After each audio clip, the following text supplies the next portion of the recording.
Okay, I think I'm streaming, but just we're gonna do the audio check. Hello, welcome in, Chan. How's it going? Welcome. Hopefully you're doing well. Um, I am just getting started, barely, barely ready, not even ready. But how are you? How's it going?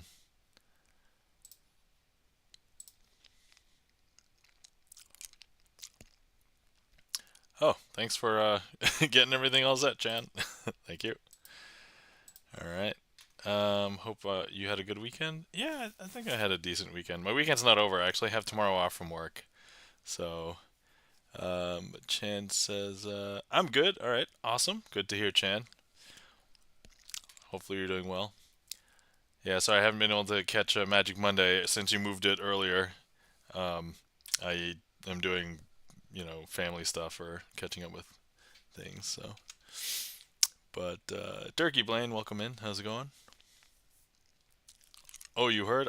I mean, I think I was lurking when you confirmed it on your stream at some point, just listening, but I think I was either working or making up some time from work or something. So I'm aware. I know what's going on. Oh, thanks for shouting out Durkey Blaine, Chan. All right. Guys, you're not following our friend Durkey Blaine. Please give Durkey Blaine a follow. Durkey Blaine plays a variety of different games. Last seen playing Warhammer 40K, Space Marine 2. But also, Jerky Blaine is a magician as well. So, Seeker of Weird, welcome in. Hello, how's it going? Hopefully you're doing well. Yeah, I changed the time 2 weeks ago. Okay, gotcha. Cool. All right, so I haven't even gotten my cheating gloves on yet, so we're gonna put on cheating gloves. So there we go. But how's everybody doing this weekend? Hopefully everybody's doing well. Not sure if everybody is experiencing the same level of snow I am experiencing, but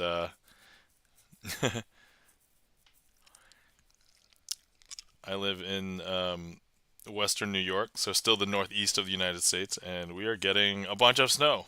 And so that's hey, E-Room. Oh no, sorry. Chan the Magic Man redeemed Bang. All right. I almost assume that the Bang is like E-Room all the time now, but I guess Chan, if you were expecting me to think it was E-Room, you got me. You fooled me. I've been fooled. Should have known. You kind of primed me too, because you used E-Room's emote. So you got me. You got me.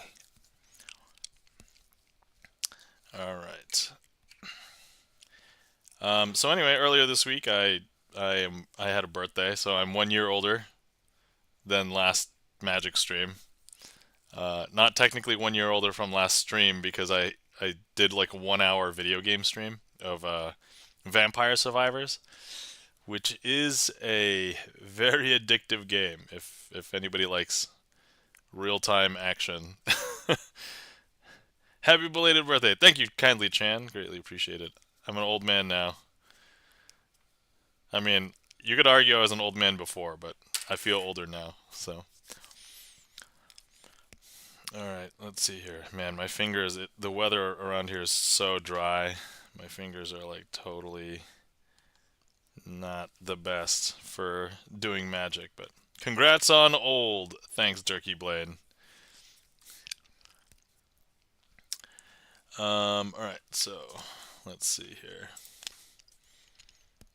So here's the Twitch deck that we normally do things with, but I did treat myself to two things. I did briefly allude to them on the Vampire Survivors stream, but first things first, let me show you that I treated myself to Neil Patrick Harris's Box 2. So for anybody who does not know, this is a single player um, escape room experience. Same thing as Box 1, but it's actually put out by Theory 11. So Theory 11, actually I'm not sure if you can see, let me see here. All right, if you can read it upside down, Theory 11 right there. So there you go. Very cool, says Durkee Blade. GipsonLens, welcome in. Hello, how's it going? Thanks for the lurk. But yeah, so that is box two. You could, if you can't tell, it is still in its plastic wrap. I've not opened it yet. I haven't had time to do much with it yet. And then the other thing I treated myself to was this Back to the Future deck of cards. It's a bicycle Back to the Future deck, which I'll go ahead and open up and show you guys. Durkee Blaine says Theory 11 is always great, cool stuff. Ooh, I have one. Awesome. Cool. Yeah, this is a cool deck. So actually, I think I told the story on the Vampire Survivor stream, but I basically bought this and then opened it right in front of the cashier, and then did a couple of magic tricks for her. So, but yeah, so here's what some diamonds look like. Here's clubs. These aren't the really interesting parts, I guess. So here's what the Ace of Clubs looks like. That's I think the school, right? The building that gets hit by lightning. And then here is a face card. Is that old who's Marty McFly's wife? Lorraine? No. Yes? I don't remember. No, Lorraine is his mom. Or ends up becoming his mom. Welcome to Hill Valley. That's the diamond. Here's the DeLorean with a clock. That's Ace of Hearts. Best movie, says Chad. Here's Marty McFly. There we go. Oh, here the Jokers are complements of each other. Here's Marty playing guitar. Here's Doc Brown. And here is Marty's dad, I think, but in the past. And then this is Marty's dad, but like in the future or present. Save the clock tower. I'm not entirely sure who this is exactly. Is it just somebody like an extra?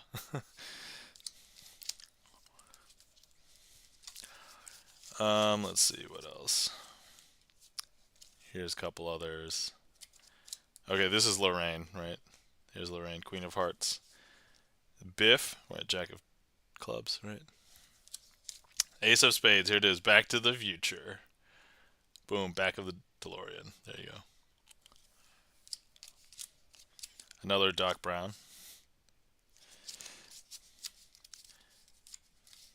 Okay. And then that's Jack of Spades. Alright, so here's what I wanted to show with the Jokers. So the Jokers are complementary. They basically form this big picture. There you go. Boom. So yeah, there we go. That is the Back to the Future deck. I haven't done too much with it yet, aside from showing the cashier a magic trick, but it's definitely a nice deck. It's a bicycle deck. I don't think I would have bought it full retail, but as I mentioned, I got it on sale. So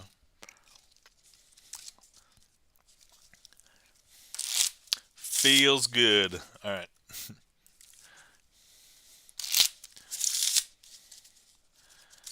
Okay. All right. Oh, and the extra card that comes in with it, it looks like a cassette tape. So it's an advertisement for like Back to the Future, Universal, Amblin, and bicycle playing cards. And connect with them on social media. But it's pretty cool because it's a cassette tape. So I was actually wondering if there was a magic trick that I could do that would basically be a callback, and I could use the cassette tape as a legitimate cassette tape. That would be kind of funny, right? I think that would be a good trick.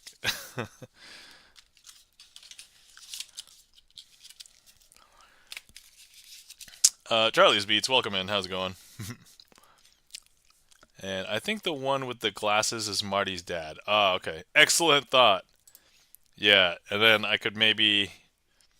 I mean, if I had the cassette tape, I could also do something that basically references, like, old school music media, so I could do a trick and maybe theme it as like Guardians of the Galaxy, but then call out the Walkman with the cassette tape. So yeah, so I think those would be good ideas. The problem I have now is like dedicating time to creating tricks. Like I learn a new trick kind of every week.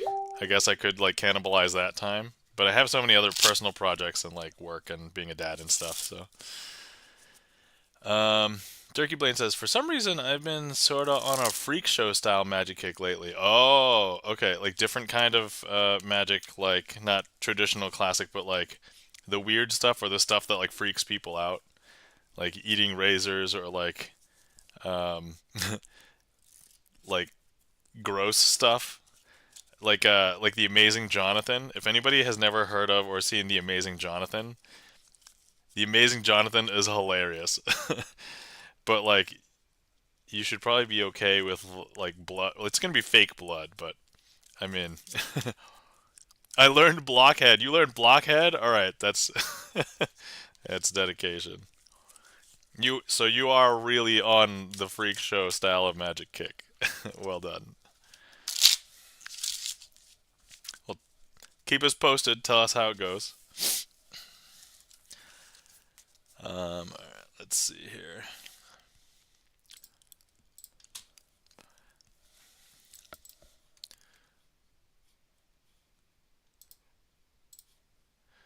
Okay, let me see.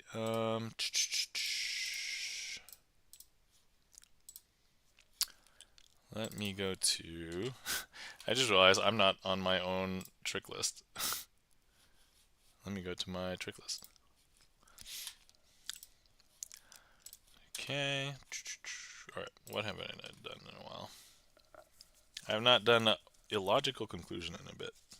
Alright, maybe we'll do that.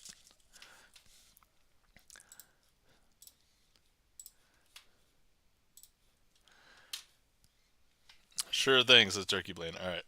TR oil, okay. Alright. Let's see here. So we're gonna go ahead and grab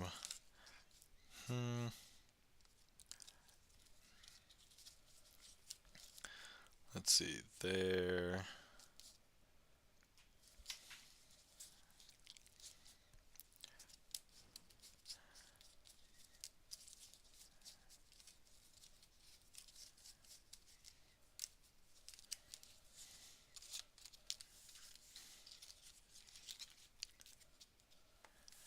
Okay.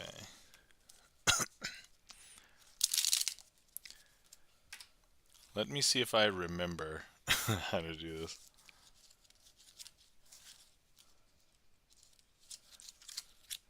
I need. It has been a while, I think.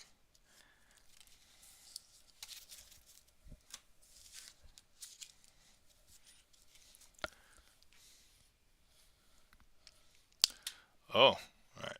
Actually, you guys are requesting a bunch of things. Let me get to your guys' stuff, and then I can do this one later. Face up, oil, and water. Alright, let's see if I remember how to do that.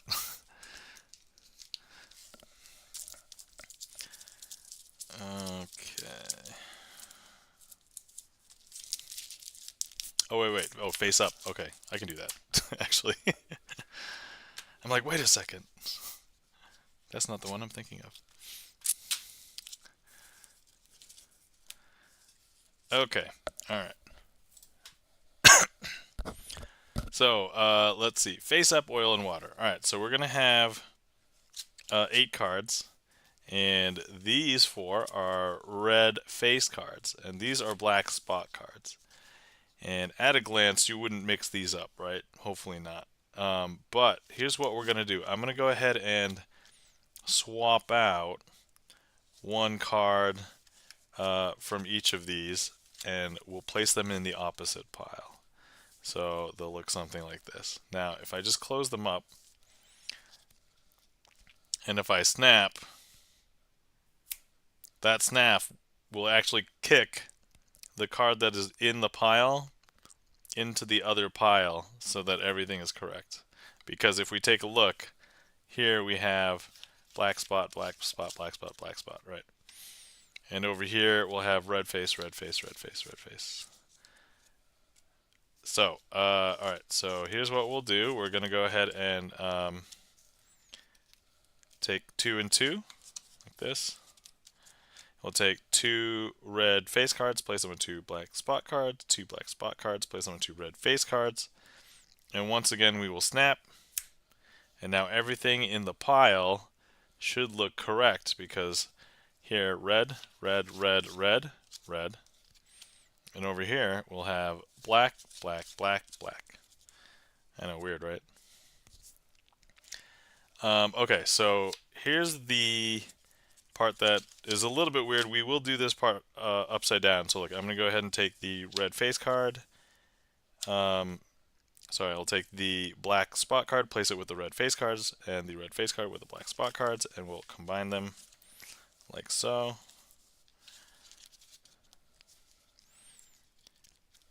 And now, if I snap,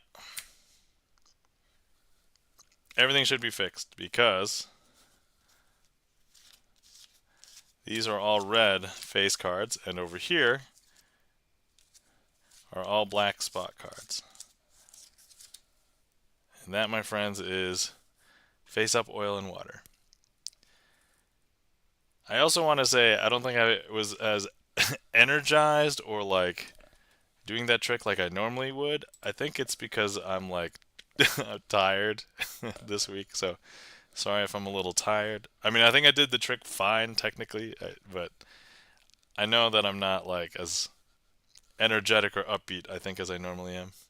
So hopefully that's okay.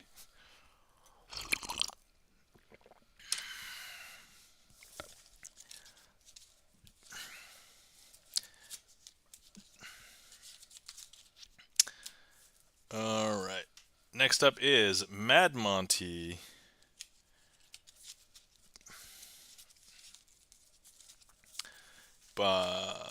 Requested by Durkee Blaine. Alright, so okay, so alright, here we go. Let's go ahead and find oh, I probably shouldn't have shuffled those in.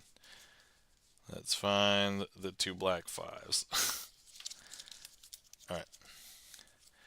So here we have the 2 black 5s, and the name of the game is figure out which one is on the top, okay? And I'll just go ahead and let you just take a peek. So right now, the clubs is on the top of the spade. And if we go ahead and turn it over once and twice, we'll still be in the same situation, right? The 5 of clubs should be on top of the 5 of spades, right? Okay, cool. But here's what we're going to do. I'm going to go ahead and turn it 1, 2, 3 times. And hopefully that doesn't confuse you. But I think a lot of people would now say that the 5 of spades is on the top and that the 5 of clubs is on the bottom. Well, if I just go ahead and I place these on the table and you take a look, that's not actually a 5 at all. They're actually both now the red kings. And that, my friends, is Mad Monty. For some reason, I just wanted to have these guys go as they were turning around in circles on the table. I know, that was such a weird thought. I don't know why I had it, but I had it, so there we go. Thank you kindly for the claps. Chan the Magic Man, thank you kindly for the applause. Durkee Blaine. Alright, let's see. Okay, so now we're back at the trick that I was going to start with, but I don't remember how to start it exactly, so let me refer to my notes. I have not encoded this trick into my system, but I did do another one recently, so hopefully, let me see here.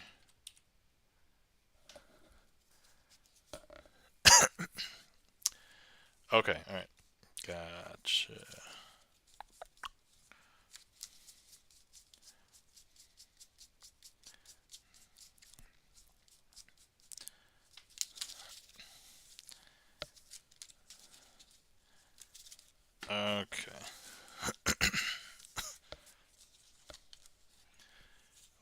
are going to be using these and this.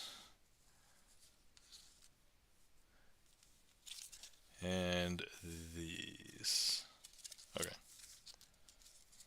Okay. All right. Cool.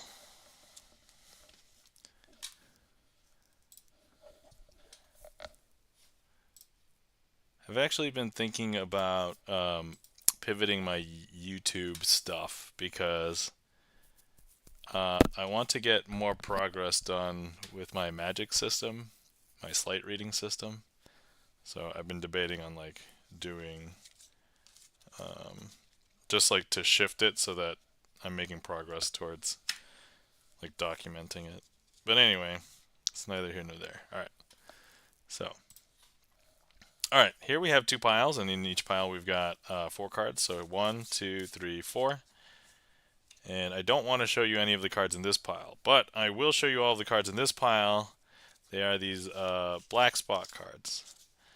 And at the end, I'm going to ask how many of each type of card. Black spot cards, red spot cards, black face cards, and red face cards.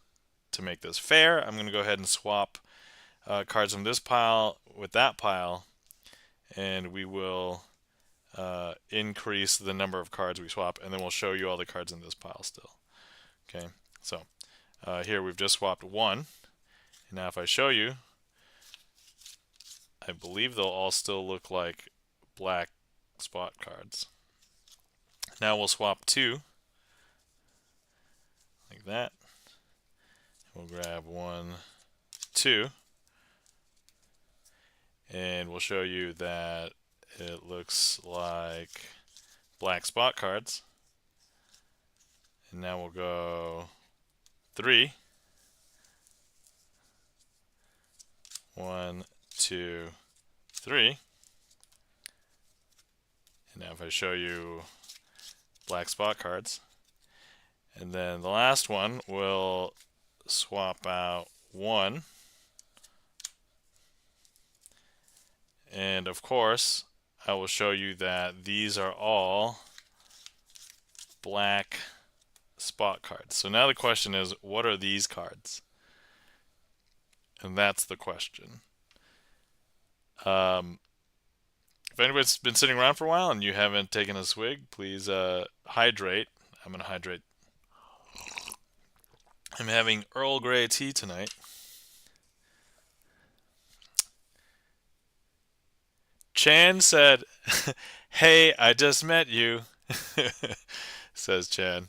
All right, great guess, Chan. I would normally do something like that, but right now, I mean, you, as far as I know, I don't have any gaffs of blank cards for this back. So, well, you're guessing aces? Okay, all right. These are not the aces, but good guess. So I think a lot of people would guess that they're just black spot cards because that's all you saw. But actually, no, these are red face cards. Ta-da, red face cards. But yes, aces could have been another particular thing. And if anybody's has seen enough streams here, thank you kindly for the applause, Chan the Magic Man. That I would be willing to randomly surprise people with song lyrics. So yeah.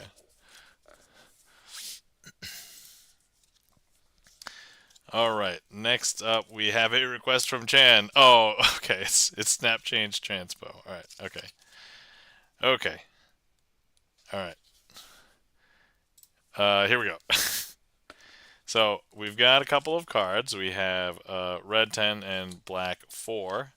If I go ahead and I place the black 4 and I hold the red 10, but all I have to do is 1, 2, 3. And look, that changes, and if I show you what this card is, that actually is our red 10. Didn't want to leave the queue empty. I mean, yeah, this is good practice for me. I actually, so as I said, I haven't been practicing that magic that much lately, so I think that was clean. I think that looked clean, right? That was pretty decent. I didn't I didn't mess it up that time. That was good.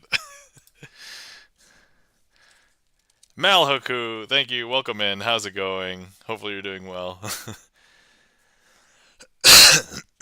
Excuse me. I'm still kind of recovering a little bit from sickness, but actually, while we're here, this is probably a good time. Guys, if you're not following our friend and mod Chan the Magic Man, please give Chan the Magic Man a follow. Chan the Magic Man, one of the other few magicians on Twitch that has a regular magic schedule. Give Chan a follow. He does Magic Mondays on Mondays.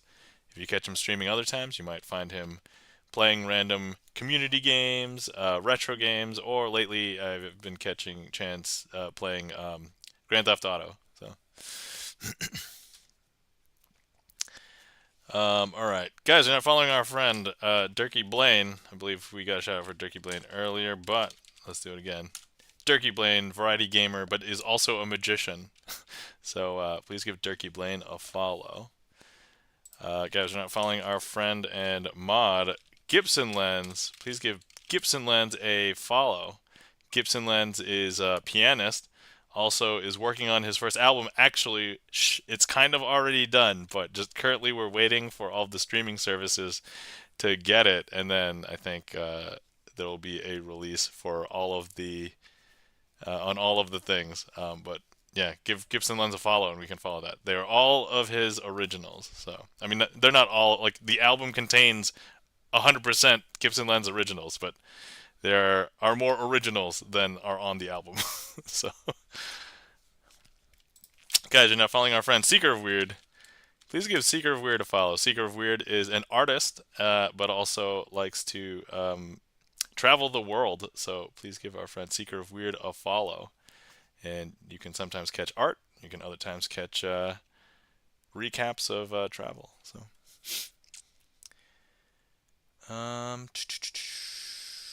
let's see here, guys. Let's give our friend Charlie's Beats a follow, because one day Charlie may stream again. That is the joke that we're going with. But otherwise, Charlie's Beats is a Twitch music famous chatter. So everywhere that I would hang out on Twitch, Charlie's probably already in chat.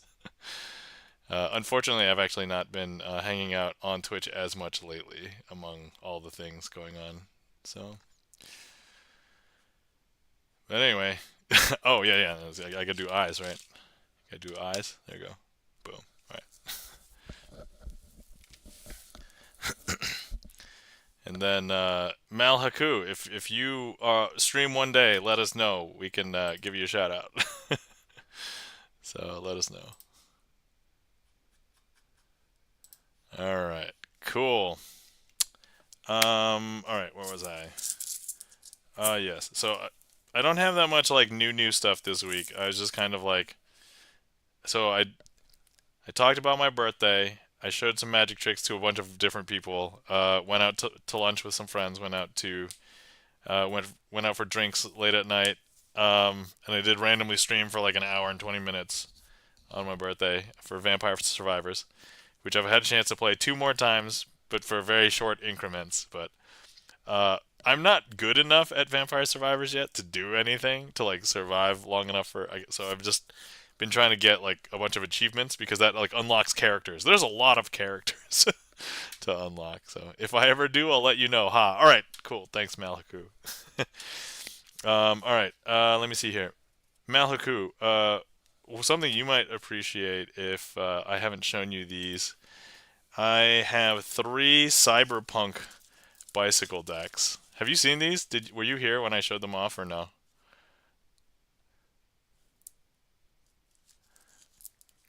Ooh, all right. Let me show these off just because. All right. So this one is Cyberpunk Cybernetic.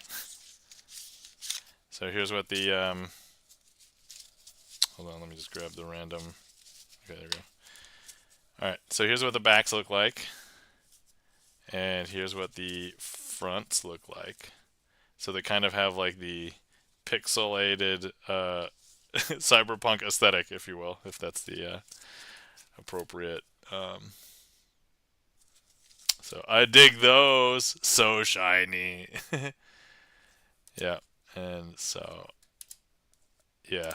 There is a fun story about one of these. I finally got a brand new version, but I got a very, how should I say, very used version at a Barnes and Noble. So, but anyway, so that's generally what these look like. But I mean, I did run the local Netrunner League. They're definitely silver bullet for me. Awesome. Pillbilly, welcome in. Do they glow under a blacklight? That is a great question. I do not have a blacklight to test, but I would guess that they don't. Welcome back, Pillbilly. How's it going? Let's see here. So here is actually, let me do that one last. So here is Cyberpunk Hardwired. Here's the backs for this. So one thing that I did discover about this, so this design, it's supposed to be omnidirectional. It is not exactly omnidirectional. So those backs are interesting. All right. Yeah, here. Let's do a trick with these actually while we've got them out. Okay. All right. Here. If anybody is on desktop and would like to click directly on the screen to select one of these, let's have that card be selected. I like the card faces a lot. Oh, yeah. These look really cool. All right, so whoever clicks here, that will be our selection. I'm going to choose not to look at it. So let's go ahead and I'm going to close my eyes, turn my head, cough, and then go ahead and take a look. Hopefully that gives you guys enough time to figure out. Hey, E-Room, is that you? Okay, I'm going to put that down. E-Room comes in with a bang. There we go. All right, so now I'm going to go ahead and place this back into the deck anywhere. I could be doing random sleight of hand, but actually no sleight of hand, no breaks, no nothing. But I will go ahead and find your card. Actually, if you believe that this is not totally randomized, I'll just go ahead and shuffle right now.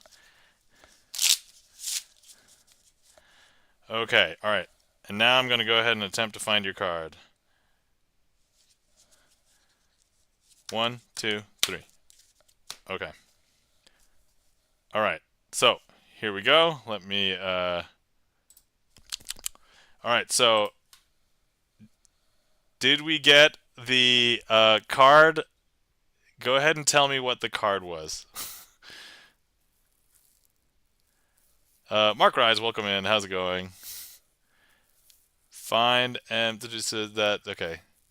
6 of diamonds. E-Room, would you be impressed if the 6 of diamonds is directly on top of the deck right now? Would you be impressed if the 6 of... Yes? Okay, look, watch. Okay, there we go. So I'm doing this as fair as possible. There you go. There's the rest of the deck. Here's the 6 of diamonds. There we go. 6 of diamonds.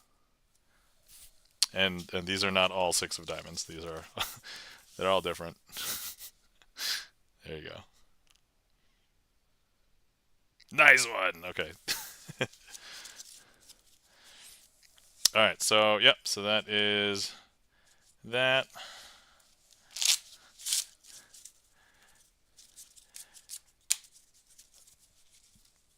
But yeah, these, so yeah, here we go. The face cards are very, like, simple. They could almost be, like, vector designs, but, like, I don't know. They got a nice charm to them. They fit the aesthetic, too, I think, so. Okay, and then, last one is the, okay, so this is the one. I swear that I got a used copy of this that was a Magician's before, because I don't know who else would normally get their hands on it, but when I bought it, it basically had most of one suit missing. But here's the back design for this one. And here's the faces. The faces, it's similar, except that the background is a little bit different, I think subtly on all of these. But I think the pips are all designed the same, because it's like from the same series of, and the faces are similar. But yeah, oh, there's our 6 of diamonds. Let's see. Mark Wright says, find myocardial to the 7 of spades. If you cut to the card, I will be impressed. Oh, okay. Those are great. Yeah, so these are like 3 of my new premium decks that, yeah. Okay. Alright.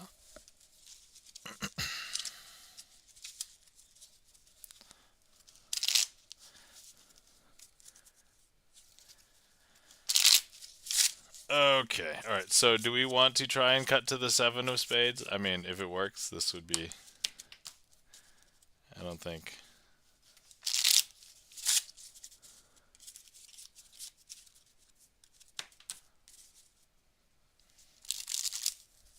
Okay. Okay, here we go. We're just gonna cut there. Okay. Alright guys, there's a 2-ish percentage chance that this is the 7 of spades. Is that right? So, let's see. Alright, Mark Rides, here you go. Is this the 7 of spades? Yeah, there you go. And they're all different. They're not all 7 of spades. These don't fan that well, I don't think. There you go.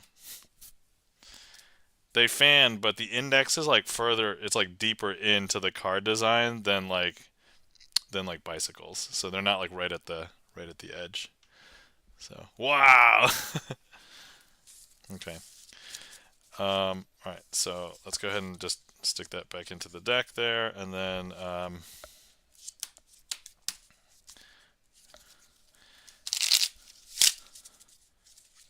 let's give these another shuffle. All right. Okay. Okay. No breaks, no nothing. Boom. Okay. Here we go. We're going to try and just randomly dead cut to the 7 of spades, right? Right here, maybe? That was good card control and quick thinking. Yeah, I mean, you know. All right, cool. So we'll just cut right there. Here? Yeah? Okay. All right, 7 of spades. There you go. Boom.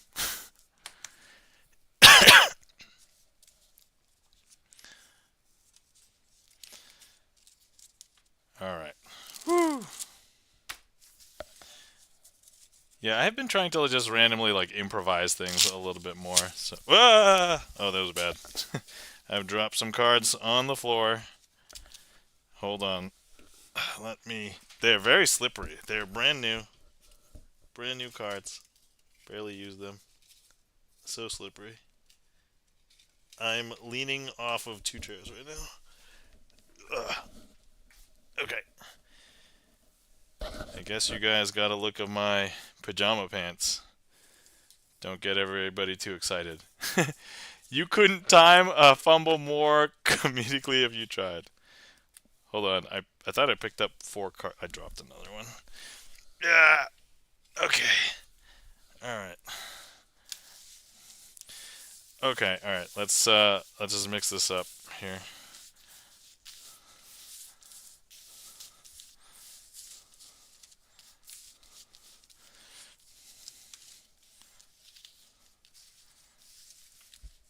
Okay.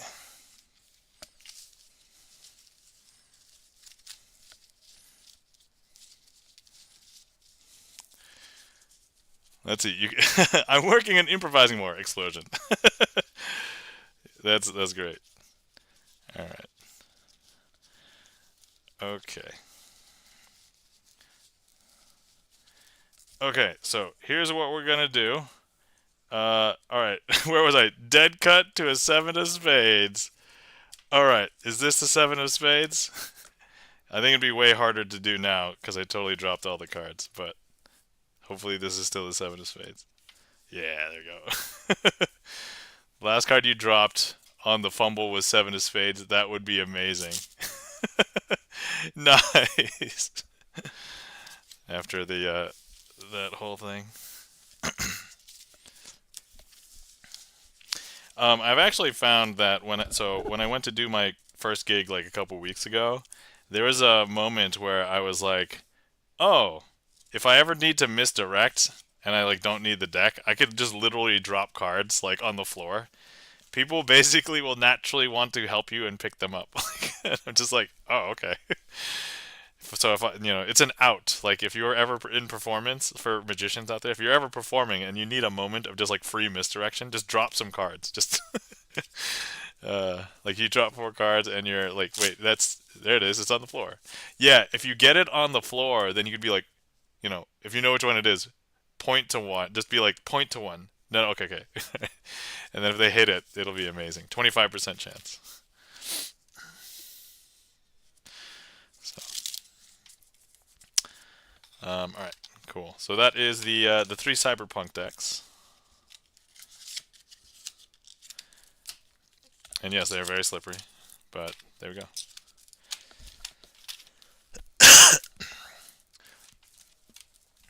All right, so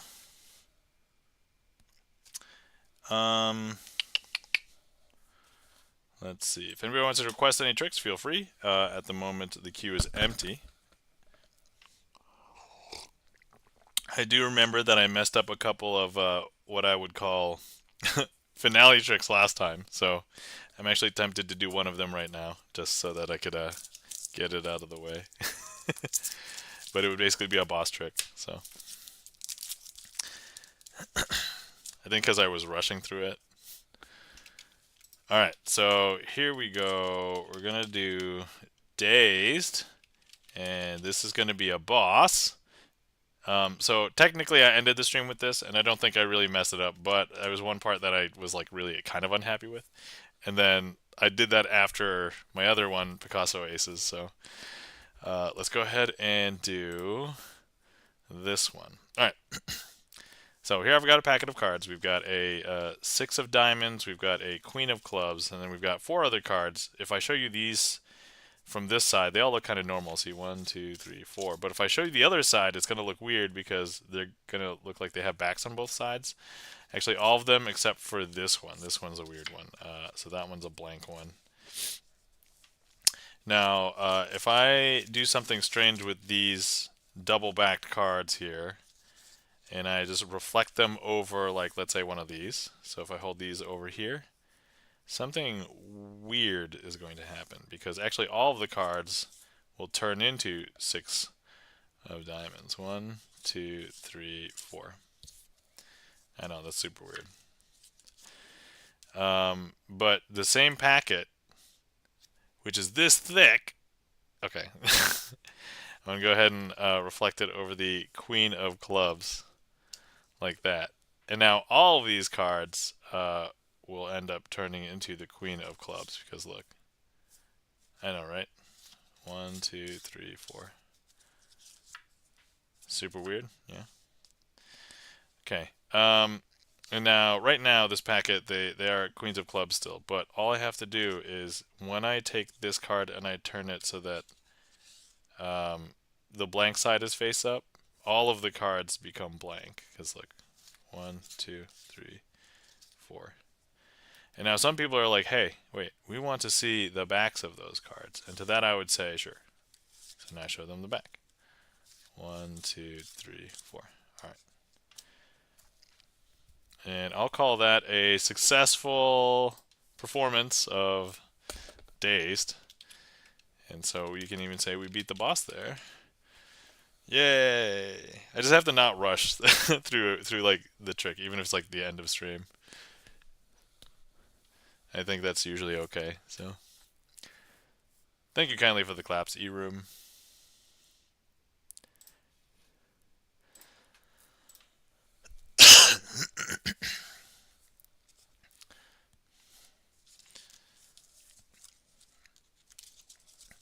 All right, let me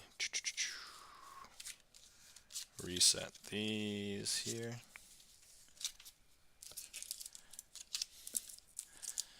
Okay, I'm wearing the sweater because I'm a little bit warm, but I'm thinking about taking the sweater off now.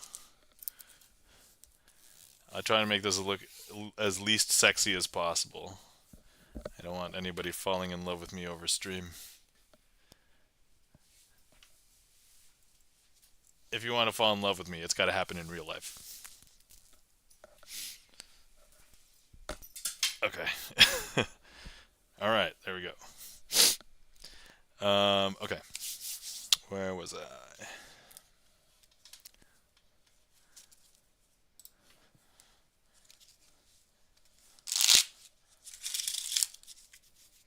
So let's see here. What do I want to do?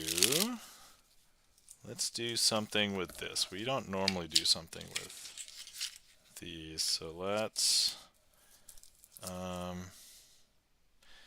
I just realized it's very difficult logistically sometimes, even because I have I have two cameras on me. The one that's down here, which covers basically everything, and then the one that is up here.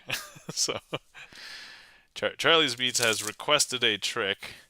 All right, okay, sounds good. Let me prep for that really quick. Mostly need to find 4 aces. Sorry, I'm not trying to find 4 aces. I'm trying to find 2 jokers. The plot of the trick is to find 4 aces. Sorry if I've given that away, but I mean, look, the name of the trick, it says Hellman's aces. All right, so here we've got 2 jokers, and then let's give that a quick mix. Now, would you believe that these jokers are very good at helping me cheat? Now, they are going to help me cheat, and they're going to help me cheat really good.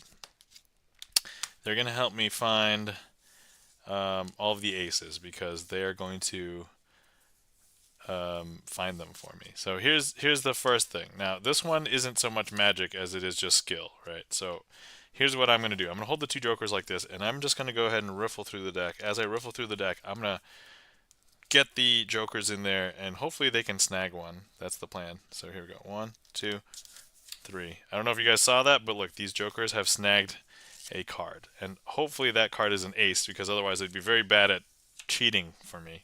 And so here we go. That is indeed an ace of diamonds. Now, let's go ahead and show you some magic, because it's not very magical if I actually just do something that is a measure of skill, right? So if I just do this. So actually what we're going to do is we're going to do it from farther away. And so look, this distance, not very easily able to be surmounted by just simple cover, right? And so here we go. 1, 2, 3. I don't know if you guys saw it, but look, it snagged one from this far away. That's like a foot. All right, but look, see what they grabbed here? They grabbed a ace of clubs. Now, some people believe that I have to do this with the joker's face up, but actually I could do it with the joker's face down. So let me go ahead and turn the joker's face down, and I don't know if you can tell, but if I just show you, they have captured an ace in between them, in this case the ace of spades. And now, last one,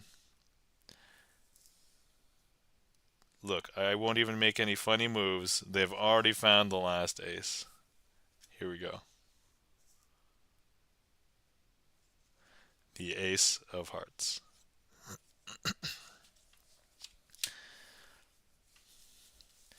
And that, my friends, is Hellman's Aces. Thank you so much for the request, Charlie. And Charlie's Beats is the signer of the ace of spades. There we go.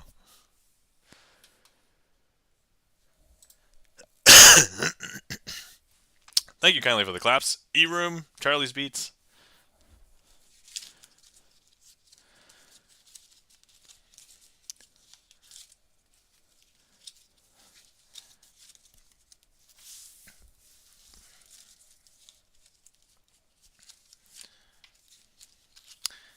Okay.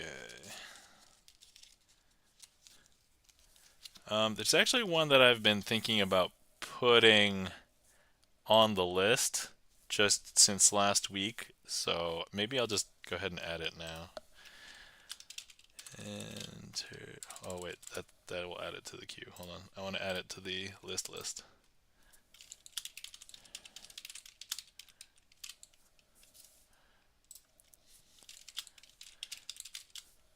Okay. Card trick. Create. Mark Wright says, can you make them find more than one ace or a jar of mayonnaise with the aces inside? I mean, conceivably, yes, but it would just be a card representation of a jar of mayonnaise. But anyway, or more than one ace at a time. Yeah, yeah, they could find more than one ace at a time, I guess. So, let's see here. I guess this is how we would have them find more than one ace at a time. But anyway, welcome in, Adam. How's it going? Hellman's mayonnaise. So let me tell you. So the original reason why this is called Hellman's Aces, I think, is because it is related to Hellman's mayonnaise. Because the person who developed it, and I think it's Paul Gordon. Paul Gordon, this trick is a sandwich trick, and for a lot of sandwiches, people will put mayo as like a dressing, like inside. And so there are a bunch of variants of these, but they're all like sandwich tricks. And basically, the idea of a sandwich trick is like you have like a pair of cards, and they go into the deck and they go and find a bunch of other cards, usually one at a time. But I mean, in this case, you can have them find all of something at a time because we can have them find all four aces at the exact same time, for example. That's why I was thinking of mayo. Yeah, exactly. So that's exactly why it's named that. So yeah, a typical sandwich trick. Actually, let me just show you like the most basic of sandwich trick, right? So like, you can have any card selected and signed. Actually, Mark Rides, you signed a king of what are you? King of Hearts, right? So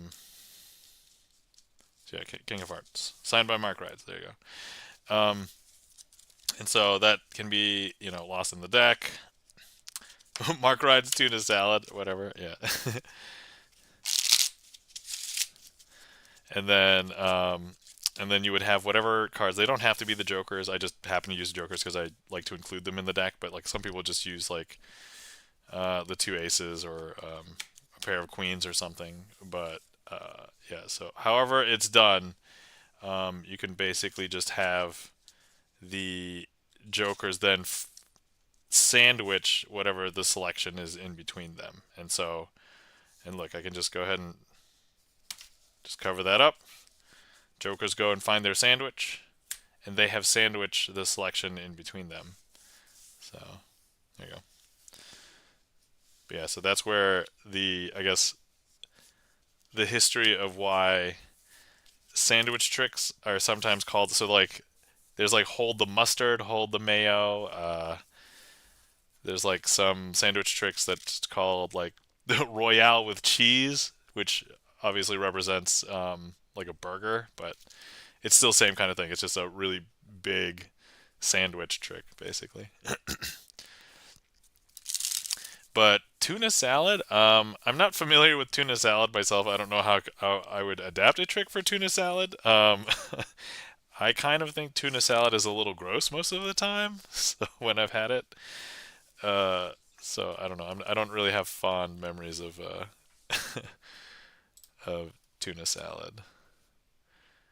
And no offense to Subway, nor do I have fun of the tuna salad at Subway. So, all right. So let me see here.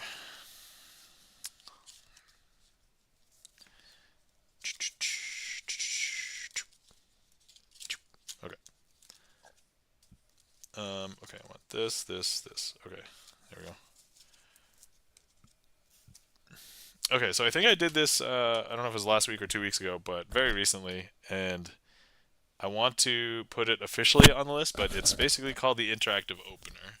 I could make it a little bit more interactive, but you know who I kind of miss? Your mentor. Does your mentor still help you with tricks? My mentor, like my magic mentor. I don't know if you guys have met my mentor. Oh, deck sock. Oh, okay. All right. Oh, sorry. Yeah, yeah. I still have deck sock. No, deck sock is the assistant that helps with stream. You know what? Let's bring deck sock back for this. So here we go. Here's deck sock. All right. For a second, I was like, wait, my real life mentor? Like, I do have, I kind of consider a particular magician slightly mentor-ish, but like, at this point, I consider him just like a magic friend. But yeah, here's the deck sock, guys. If you don't remember the deck sock, please, maybe this is a testament to how much I mess up now, because I think I used to bring deck sock out all the time to fix up stuff.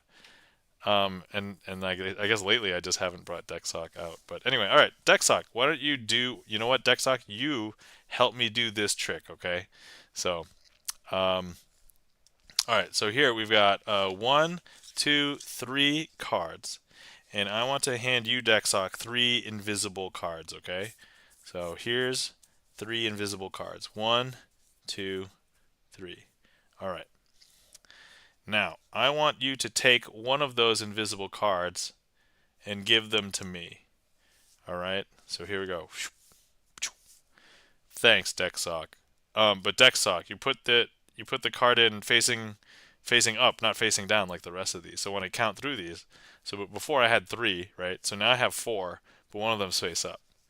So here we go. 1, 2, 3, 4. All right, great job, DeckSock. Okay, go ahead and just give me another one.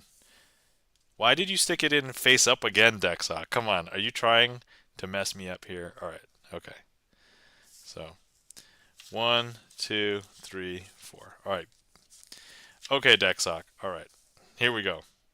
Now let me just show everybody. We've got 3, right? So here's 1, 2, 3.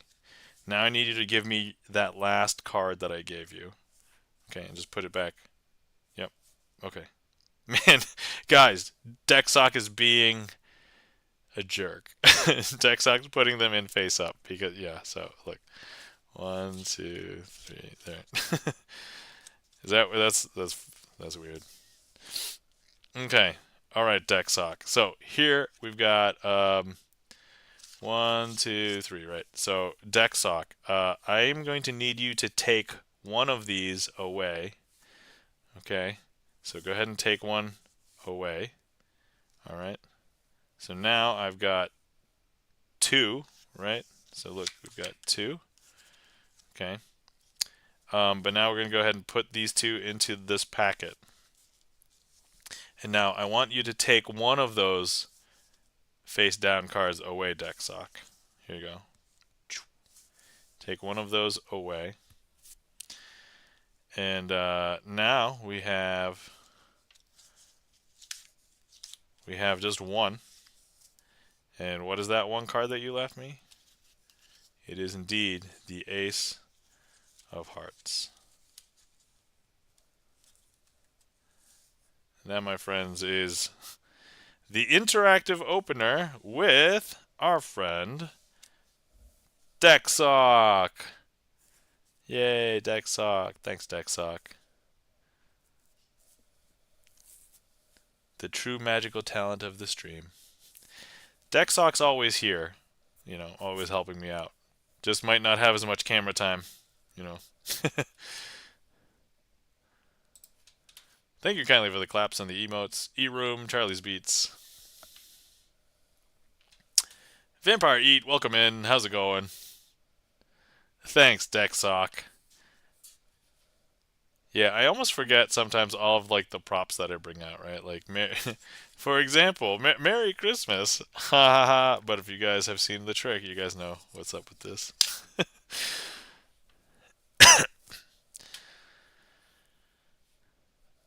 All right, cool. So yeah, that is it's an old trick. I learned that a long, long time ago, and then I forgot about it. And now I've recently relearned it, and I'm like, okay, all right, that's a good trick. Let's put it back. Welcome back, Vampire Eat, says Mark Rides. That's right, Vampire Eat. You were here a long time ago, right?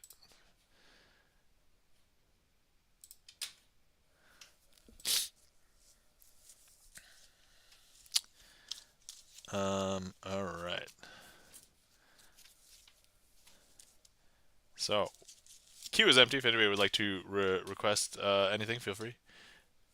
Vampire Eats has been following for 1 year and 4 months, 15 days. Thank you so much for the follow age of 1 year and 4 months and 15 days. Greatly appreciate it.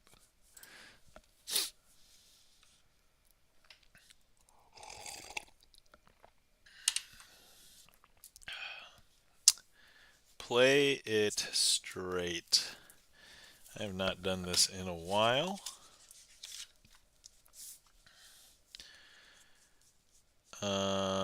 Let's see. How should I do this actually? I could dress this up if you guys give me a couple minutes here.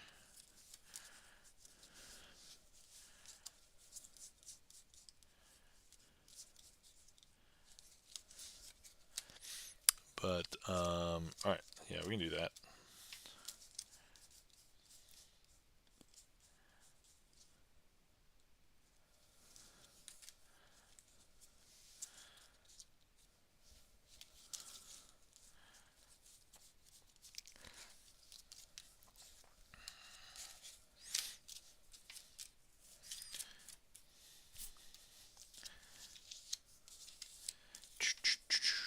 Don't mind me, just getting ready for this.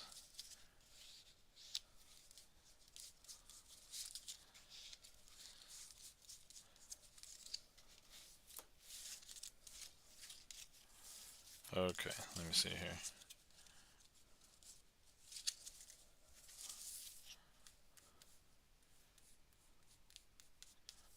Alright, okay, here we go.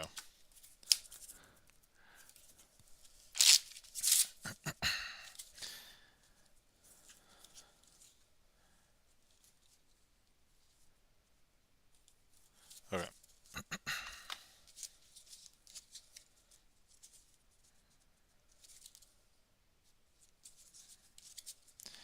You know what? Okay. Let's do that. Okay, so here we go.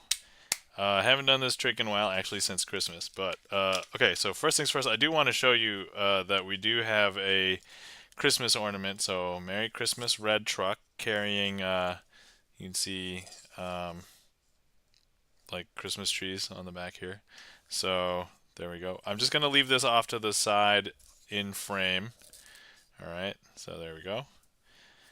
Okay, now here's what we're going to do. I'm going to use this deck. This deck is a little bit different than some other decks because it doesn't have like the typical suits and ranks and stuff on it. But if you take a look, it is basically a letter deck. And then there's two words, yes and no, for the two jokers. But basically all of the letters are represented. There's like mostly two of most letters, but there's like three of certain vowels, or like, I forgot it was S or T is more common.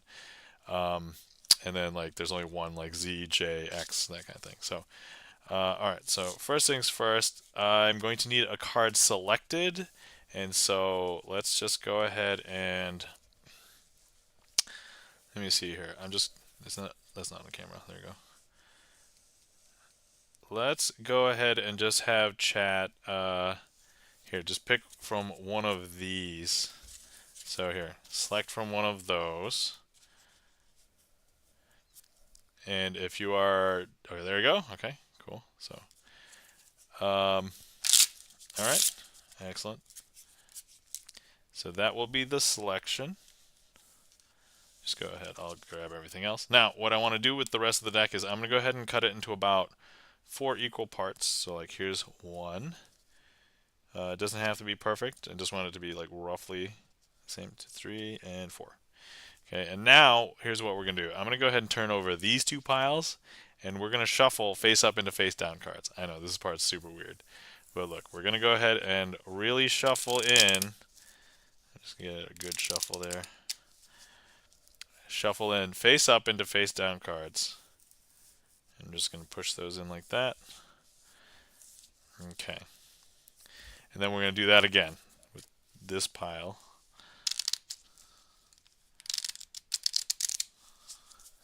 And then we do that one more time with this pile.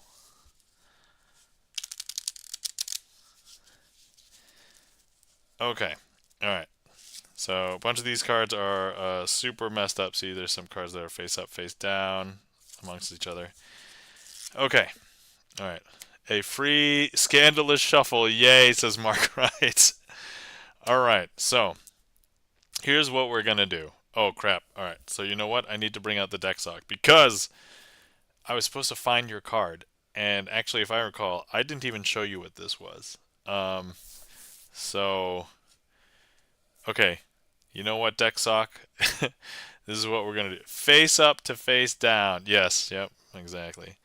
All right, deck sock. Tell me how to fix this for everybody. Okay, so the deck sock simply says, tell them that they will be guessing the card. Okay, all right. You know, they might get it wrong. They won't? Okay. All right, what do I do now? Okay, the deck sock tells me to spread the deck. Okay. Just just like this? Like, does that work? Okay. Ready? Okay, so there are some cards face up and face down, but not as many as I had thought. Um, okay, so let's work on this here. Let's take some of these out. So here, I'm gonna go ahead and place that there. H. Ha! I think Dexock's laughing at me. Hap. Haptic feedback. Hap.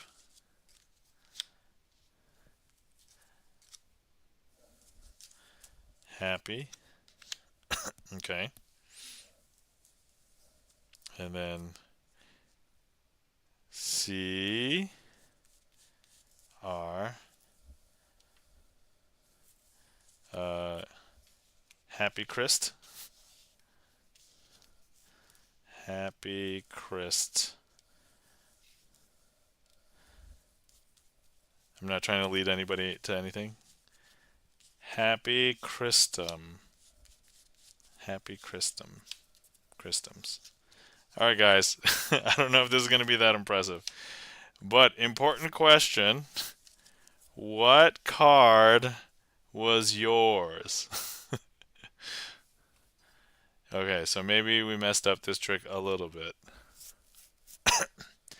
Dexock said I would guess the right. Let's test Dexock. I think our card is a Z. I guessed Z. What? There's only one Z in the deck. Hold on, let me see if I can. Is there? Yeah, there's. Hold on. Mark Rides, that's super weird because. Hold on. You said this is a Z?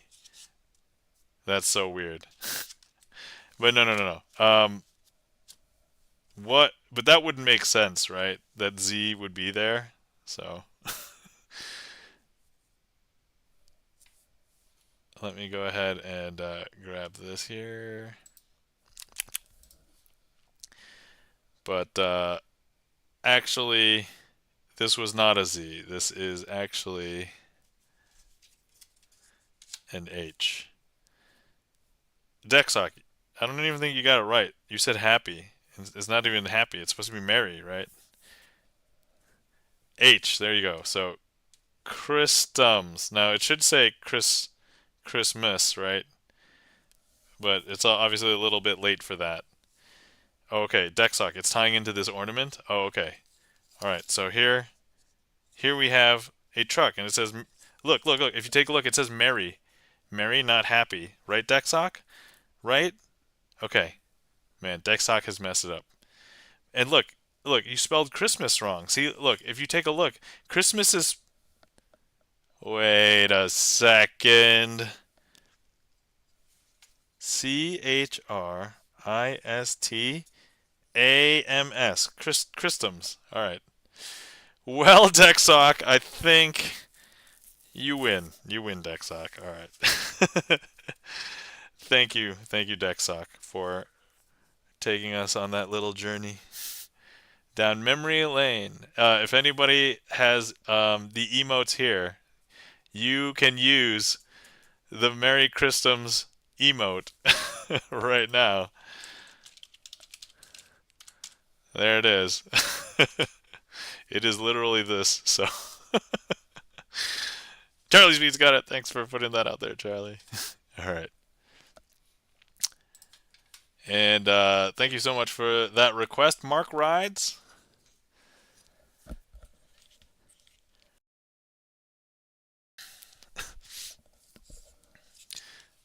And thank you kindly for the claps, E-Room, Vampire Eat, and the emotes, Malhaku, Charlie's Beats, Mark Rides, E-Room. Hopefully you guys enjoyed that. I was like, yeah, why limit myself to only doing that trick only during the holiday season, right? I can do that trick whenever I want. I have the ornament here year round, so I can do this whenever I want. But yeah, so there it is. For anybody who actually, so I have had this ornament for many years, and I didn't realize it was like this. And then one year, I took a picture of the tree that this was on because it was on like a short tree, and I showed it to my wife, and I'm like, wait a second, and I saw that it was like this, and I'm like, wait a second, and so it played a magic trick on me too for like 6 years before I realized it played the trick on me. So yeah, there we go. Of course, my wife immediately said we should get rid of it, and I was like, no, no, I need to keep it for magic, and so here we are.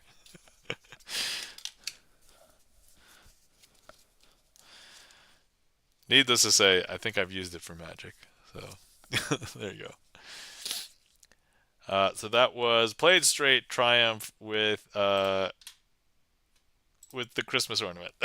So there you go.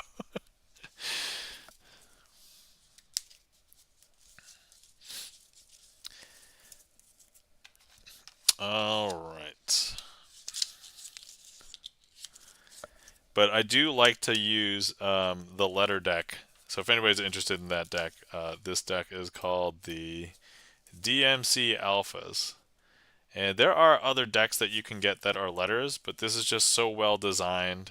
The letter distribution is like perfect for English. Like, so you know, they are pricey for a deck of cards. If you're just thinking about just getting a random deck of cards, this is not like a deck of cards to be like, yo, yo, yo, that's an expensive deck of cards. You should probably want to dedicate to using them.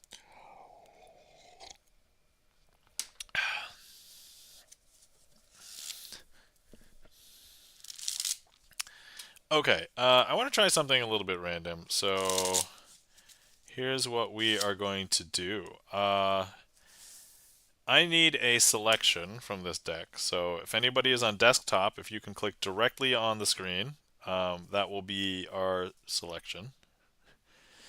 And we'll use that. Once again, if anybody has been sitting around for a while and you've not hydrated, please feel free to hydrate. Can you, Mark Wright says, can you make it spell Crazy Hazen is awesome? Long story short, the answer is no, because I don't have enough Z's and N's for that.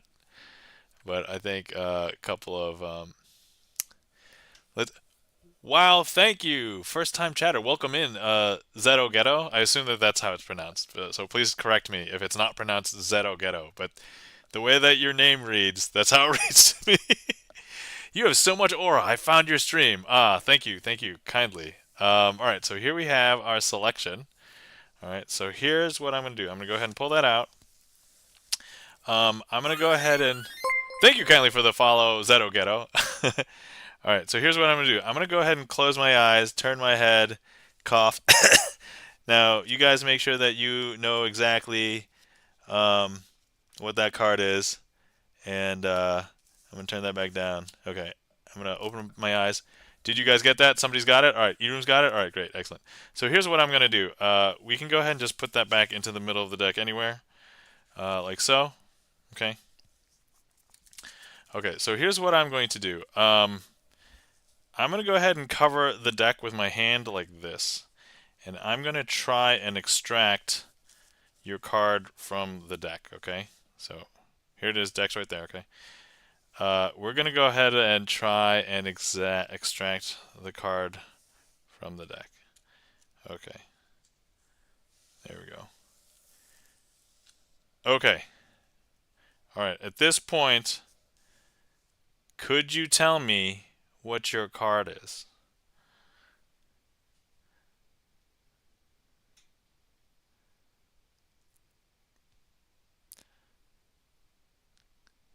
Oh, OMG, autocorrect. Zeto says autocorrect. Okay. Eight of hearts. Okay, I thought we were watching someone. I mean, you're watching me. All right. So here's the thing. If this is the eight of hearts, I want you to go wild. All right. But it's you, OMG. All right, here we go. No, that's not it. That's actually, you know what? When I mess up a trick, I have to bring out the true magical talent of the stream, and that's the deck sock. So the deck sock, please go ahead and fix the deck trick for me so that this looks very impressive to the audience. Okay, here we go. Deck sock, deck sock. Guys, I don't know if you have known, but the deck sock has actually made the entire deck disappear.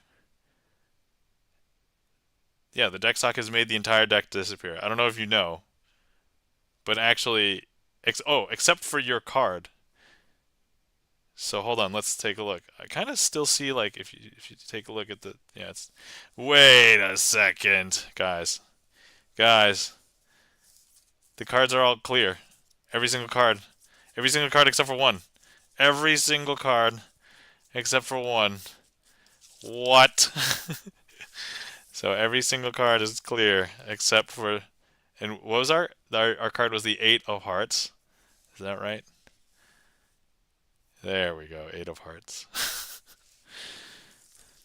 And that, my friends, is a trick with the deck sock. Thanks, deck sock. Vampire Eat. Thank you kindly for the emotes. Hype! Thank you kindly for nice one, E-Room says. Thank you kindly for the applause, E-Room. And Zeto Ghetto says, cap, cap.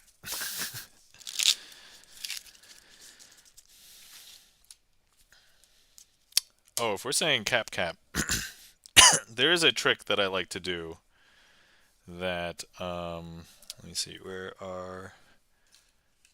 there's a trick that I like to do that might be good for this. Let me see. What the sus? Wowza! Thank you kindly for the reaction, Zeto Ghetto. Alright, let's go ahead and do a trick called Revolver.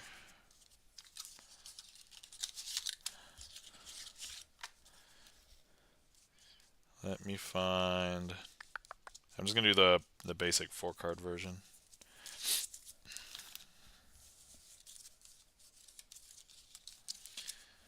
Okay. Alright. Okay, before I do Fantastic Four, Mark Rides, we're going to do Revolver, and then we'll do Fantastic Four. Okay, there we go. I know Earroom loves this trick. If anyone has earphones, turn volume down. Thanks for the warning. I do have sound alerts here. If anybody thinks that, hold on, I'm going to do the sound alert now and just warn everybody that this is how loud it will be. So brace yourselves. It might sound like this. Okay.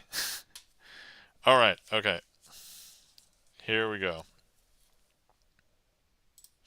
Okay, so this trick is going to use the ace, the 2, the 3, and the 4 of spades. Mostly because spades kind of look like a bullet, and so we're going to simulate firing a gun, and we're going to use the first bullet, the ace of spades, and in order for this trick to work, we make our finger gun like this, and then we're going to go bang.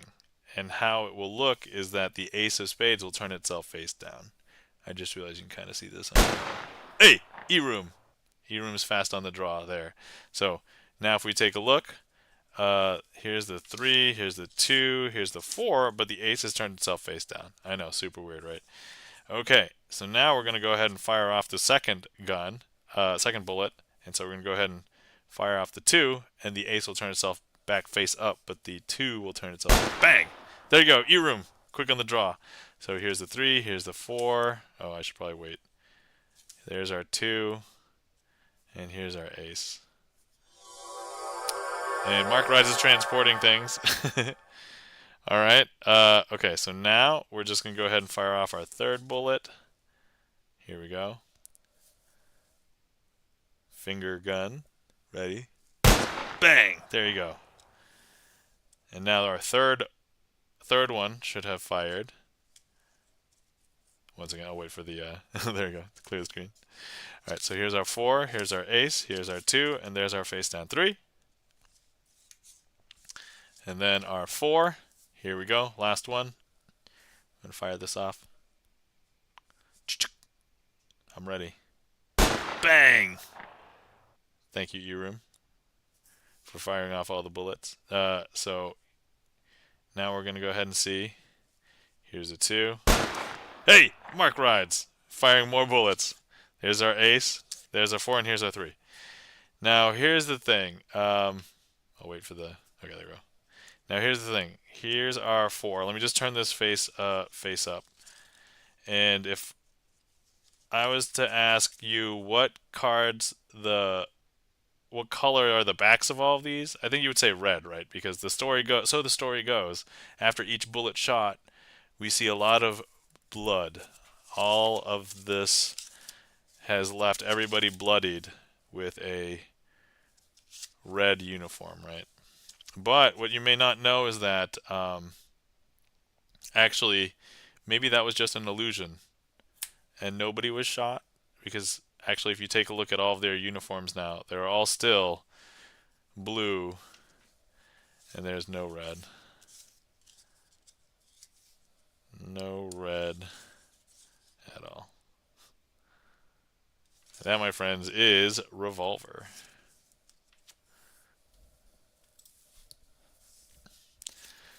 Thank you kindly for all the sound alerts and the emotes, everybody. E-Room, Mark Rides, Charlie's Beats, Vampire Eats.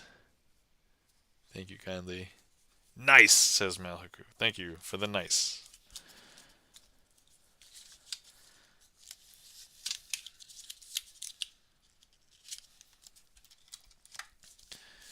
I know that my storytelling mode is not very strong today. I'm just kind of like going through the tricks, but...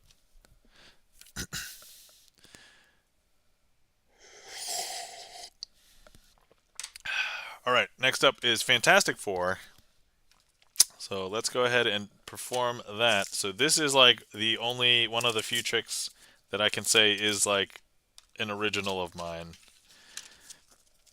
So the story goes, there is a trick that exists that is called like either Fantastic Four or Fabulous Four. Schnagel, thank you so much for the 18-month resub. Thank you so much, Schnagel. Schneagle. I forget how to pronounce it. Quick question. Have you signed a card? So for anybody who is unaware, for those who support get to sign a card, I'm just going to double check. I know you signed one in the old deck. I don't know if you signed one in this deck, so we're just going to go ahead and double check. And if you have not signed one in this deck, if you could please sign one of these, that would be it would be my pleasure to show off Schneagle. Nope, there we go. 8 of clubs. Yes, I signed one a while back. Okay, there we go. Awesome. Yeah, I remember you had signed one. I just wasn't sure if you had signed another one. So I think this is your another. Yeah, this is the second one, right? So, but I also forget like when cards get signed. But anyway, if anybody else wants to support, that's what we do. If you end up requesting tricks, I will try and use your card if possible. But there we go. So, all right. Okay, so this next trick is one that I would say is probably the closest to an original trick of mine that we can get. Let me just And so the story goes, there's a trick called either Fabulous Four or Fantastic Four, and it's very not like the Marvel Fantastic Four. And when I think Fantastic Four, I'm like, I wanna see a trick where they use all the powers. And I'm like, I didn't see one, so I made one, and so this is the one that I made. So this is the Fantastic Four trick. Let me update the queue there real quick. Okay, there you go. All right. So here, this is a packet of cards, but I don't want you to think of it as a packet of cards. This is actually a spaceship. Mark Rides, thank you so much for the 15 months. And I believe we did see that it was, so... Oh, I see. Alright, so guys, if you didn't know, yeah, Mark Rides has signed the King of Hearts. For those of you who don't know, when we have a hype train here, I try and do as many fast magic tricks as possible. Fantastic Four is not that fast, so that's not very fast. So, we're just gonna go ahead and do some other tricks. I totally just made a card fly off to the side. Okay. Alright, let's have a card selected. Okay, boom, there. It doesn't matter that I know what it is, mostly because I'm a magician. So, there we go. So, 7 of clubs. So here's what we're going to do. I'm going to go ahead and place the 7 of clubs here into the middle of the deck, like this. Okay, and if I go ahead and I snap, that's going to go ahead and make the 7 of clubs jump from the middle back up to the top. I know, it's super weird, but look, there it is. This could be signed as well. It just so happens that we didn't get one that was signed. But look, I'm going to go ahead and snap. That's going to make it go from the middle back up to the top. Super weird, right? Now, here's the thing. Look, I'm going to go ahead and grab it and take it and put it in the middle. And importantly, I'm not going to snap yet. But if I show you, here's the top card. That's not the 7 of clubs. But look, if I snap, that will bring the 7 of clubs back up from the middle to the top. I know, it's super weird. Now, some people believe that magicians will do some sneaky things like swapping out the card. I won't swap this out. I'm going to leave this sticking out. You'll know that it's still the 7 of clubs. This could be signed as well, and I've done this trick with a signed card. I'm going to put it in the middle of this packet. I'm going to put this whole packet into the middle of this packet. Some people believe magicians will hide a card on the top. Some people believe the magicians will hide it on the bottom, but that's not actually the case. However, if I go ahead and I snap, that will bring it from the middle back up to the top. I know, it's super weird, right? Super weird. Let's go ahead and do another trick with the 7s, because, you know, feeling lucky. I'm feeling lucky, punk. Here we go. Alright. So, let's see here. 7. So, here's what I want to do. With these 7s, I'm going to turn over 1 7 at a time. But, I'm not allowed to do the most obvious thing. If I were to hand you the 7s, you would probably turn them face up like this. And that's not magical, right? So, I need to do it a different way. So, here's what I'm going to do. I'm going to hold the packet, give it a magical twist. That magical twist can be a little bit mesmerizing because of the back design of the card. But look, if I show you, that will turn up the 7 of hearts. I know, it's super weird, but... Right? So look, don't break your gaze. This is the part that gets people. I'm going to hold the packet, give it another magical twist. 7 of hearts will turn itself face down. 7 of spades will turn itself face up. I know, it's really hard to believe, but look. Is that weird? That's super weird, right? Okay, so here, hold the packet, give it another magical twist, and that will bring up the 7 of diamonds. Is that weird? That's super weird, right? Now, let's see, we've got one more to turn face up, but I think it's a little bit tired from the last trick because it's 7 of clubs. So look, even if I give it one magical twist, there's actually no cards that are face up. Even if you have 2 magical twists, some people are like, yo, you just gave it 3 cumulative magical twists. And I'd be like, fine, you can do arithmetic, Einstein, but look.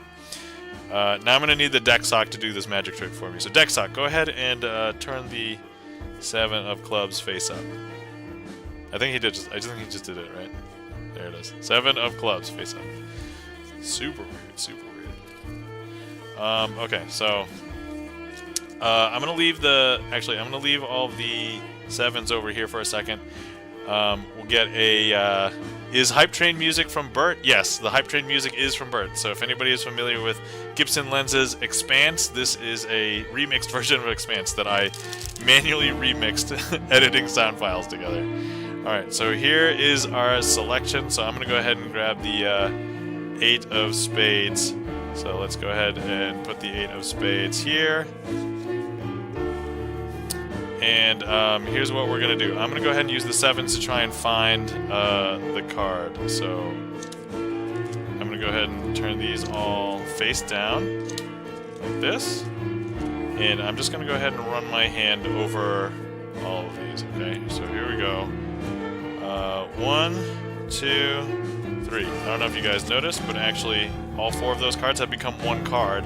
And if I show you that 1 card that's right here, if I spread, that's actually now 4 cards. And actually this 1 card is now the 8 of spades. And those 4 cards that helped us out were the 7s. And here they are. Okay, let's see. So now let's go ahead and give this a shuffle. Okay, we don't really need these at the moment right now. Okay. I'll just finish. Actually, was that the remainder of the hype train? Okay, cool. All right. Okay, so let's just go ahead and reveal that this is our selection, okay? And we'll just go ahead and put that into the deck like so, like this.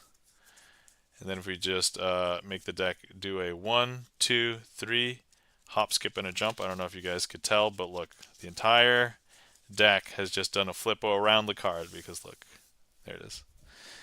And if we take a look, this is our 8 of spades. There we go.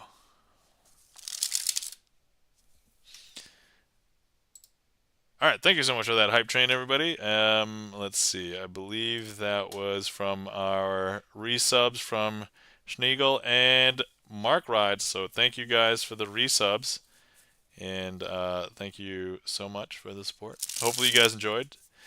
And yes, if anybody is curious, that song, so it's basically 2 performance versions of GipsonLens's Expanse, and I basically cobbled them together. I manually edited sound files, so I don't have like fancy sound editing equipment or software or anything. So I was just literally like, I had Audacity open, and I'm like, take wave file chunk, put wave file chunk, take wave file chunk, put wave file chunk. And I did have to do some finagling because the tempo at which the solo piano version that GipsonLens does is a little bit off from the previous Expanse single edition, which if anybody heard the violin, that was New Baroque on violin. So, but yeah, so that was Expanse hype train music. So anyway, thank you for the hype train, everybody. Thank you kindly for the claps. E-Room, Vampire Eat, Schneegel, and GipsonLens.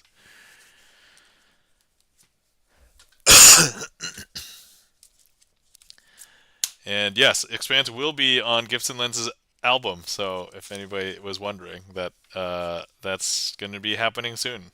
Certainly when it comes out, I will be getting it, number 1, and then number 2, I'll be telling everybody, hey, it's out. So, oh, I didn't realize that was New Baroque. Cool. Yeah. So the violin that is for that is New Baroque. Yep. There you go. All right. So where were we? We were going to be doing the Fantastic Four card trick. And so let's hop back into that. All right. I don't want you to think of this as a pack of cards. This is a spaceship. This is not just any spaceship, but is the spaceship that houses 4 scientists. The scientists are Reed Richards, Sue Storm, Johnny Storm, and Ben Grimm. And they will be known as the Fantastic Four, but they're currently not known because they're just, going up to investigate some spatial anomaly. And, lo and behold, the spaceship goes into and encounters the anomaly, and something happens. They all get these strange powers. And so, let's see, our first individual is going to be represented by the 2 of clubs. The 2 of clubs will represent Reed Richards. Reed Richards is going to be known as the invisible... No, sorry. Reed Richards will be known as Mr. Fantastic. And Mr. Fantastic is going to be getting a bunch of different powers, and one of which is going to be the power of stretchiness. He's going to be able to stretch himself a little bit longer and further, and he's way more flexible than he ever used to be. And so this is going to show you roughly, he can stretch himself and he can hold the shape just for a little bit, not for too long though. And then, because it's a brand new power, and so he's going to eventually end up being known as Mr. Fantastic. But for now, he's just Reed Richards. Next up is going to be the Queen of Hearts. The Queen of Hearts is going to represent the Invisible Woman. And, you know, she gets her name because she finds out that she can turn invisible. It's not her only power. She can have, like, force fields and shields and stuff up like that. But, so here's the thing. She has her own attitude. And if I tell her, hey, can you turn invisible? That's not what she does. You know, she doesn't do that. So, but eventually she will turn invisible, and I just, you know, I can't control it. I can't tell her when to do it. So, but at some point she's going to go ahead and turn invisible. I don't know if you can tell, but look, she is now invisible. Um, and you know, sometimes I want to call her back, like, "Hey, Sue Storm, come back." But she won't listen to me. She will come back whenever she is feeling good and ready, and she'll come back. So there she is. Next up, we have the Thing, which is going to be known. That's what he's going to be known as, but it's Ben Grimm. Now, he gets the power of super strength, but his skin turns into a rock-like texture. And so, the best way to maybe show how strong he is just show you how strong the typical Joe Schmo is. And I've got my phone here, which is pretty heavy. And look, if any Joe Schmo tries to hold on to the phone or hold the phone, cannot hold it. However, if we have Ben Grimm, the Thing, and we ask him, hey, hold the phone, he's like, yeah, sure, no problem. He can hold that phone. He can even bounce it up and down if he wants. But yeah, that's how strong Ben Grimm is. And so,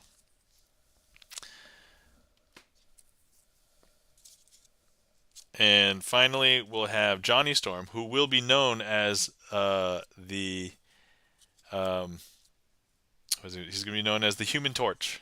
And so, if we take, he's going to be represented by the seven of spades. And the seven of spades, he's going to go ahead and say, "Flame on." And if you take a look, when he says "flame on," he becomes a perfectly red version of himself. If you take a look, all of the pips are on fire. The seven of spades is literally red, and that is that is what it looks like. Now, he can't remain like this forever, but as he gets like all fiery, that's how he gets combustion. That's how he flies. He's basically just using all of the expanding gas to fly. But you know, he's got to say "flame off" or just blow him out. But I don't know if you could tell, but he has now become a very smoky version of himself. Um, if you take a look, he is a very smoky version of himself. And so that is Johnny Storm, a.k.a. the Human Torch. And so finally, they all decide, okay, let's go back to Earth. They have all of their newfound powers, and they want to do something good. And so they decide, hey, we're going to put together a superhero team. You know, back when superhero teams were in vogue. And they decide to call themselves the Fantastic Four. And here they are, Fantastic Four. And that is a trick that I basically put together myself. All of the component pieces are like parts from other tricks, but I kind of cannibalized them for this presentation. And if anybody is familiar with the Marvel Fantastic Four, that's basically what this is. So there we go. Thank you kindly for the emotes, GipsonLens, Schneagle, eRoom. GipsonLens is still slowly going through digital distribution. No updates yet. Ah, yes. Totally understand. I mean, digital distribution rights and acquiring. So I did do some research, and here's the thing: I'm not a musician, and I'm probably not going to ever be releasing music or anything. But I did do because like the legality behind creative production is kind of interesting to me. So I did some research on like how releasing music sometimes works, because if I ever like release something else, it could potentially fall under that purview. Thank you kindly for the claps. eRoom, Schneagle, Vampire Eat, and GipsonLens. Okay, alright. Awesome. Let me let me reset this trick, because if I don't, then I will be horribly embarrassed when I try to do it next time, because it will not be ready. Okay, there we go. Doing this, doing this, doing this. Okay, there we go. But yeah, I even have all of these because I kind of keep everything separate. They are in this packet, Fantastic Four Marvel style. So there we go. It's kind of a long trick, but I mean, I'm telling basically a story along with it. So, but actually, Mark Rides was very instrumental in helping me get it onto the trick list, because originally I didn't have it on the trick list, and I think I showed it on stream like once, and then like Mark Rides came back later and asked for it specifically, and I'm like, all right, I'll just do it. And I'm like, it's my trick. I should be more proud of it, I think. So at that point, we put it on. So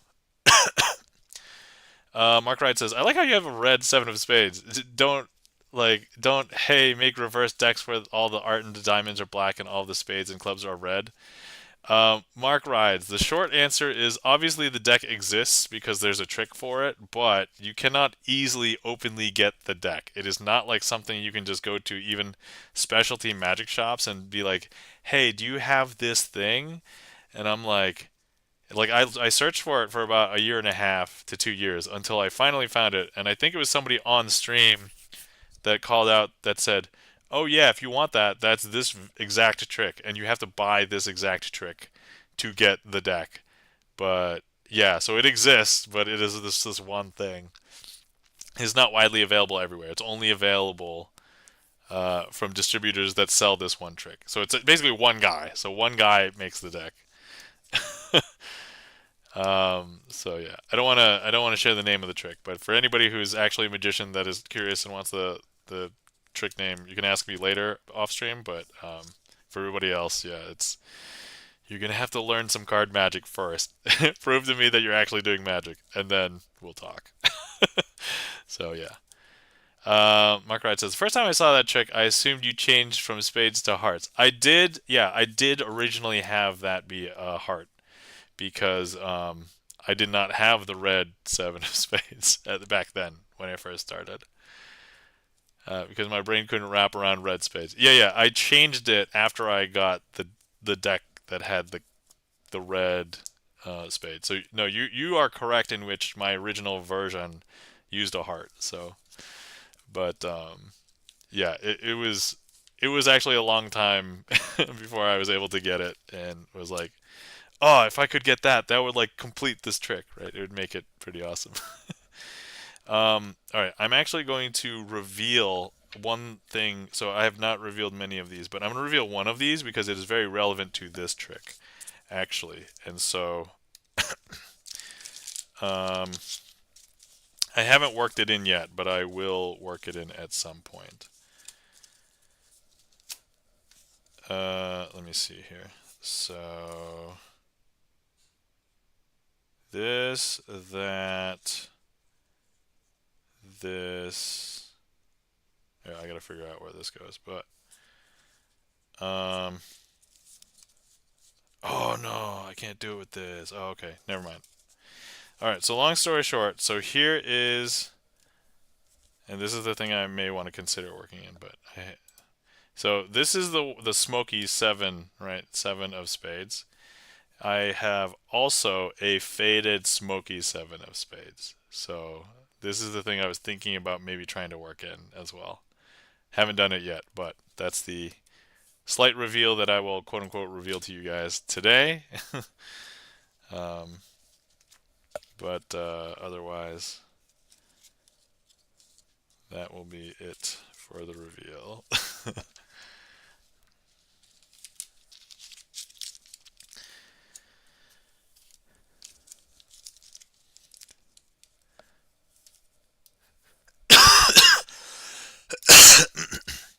So, for anybody who is curious about the manufacture and production of those of cards that are not regular cards, those are oftentimes called gaff cards. Um, they can be gaff, they can be gimmick. Usually, if it's a printed solid card, it's a gaff card. So even cards that are like blank on one side, Those are considered gaff cards because they're not normal in a regular deck of playing cards. But we magicians, we love them, and so things like that, the Smoky Seven, right, is that's a gaff card.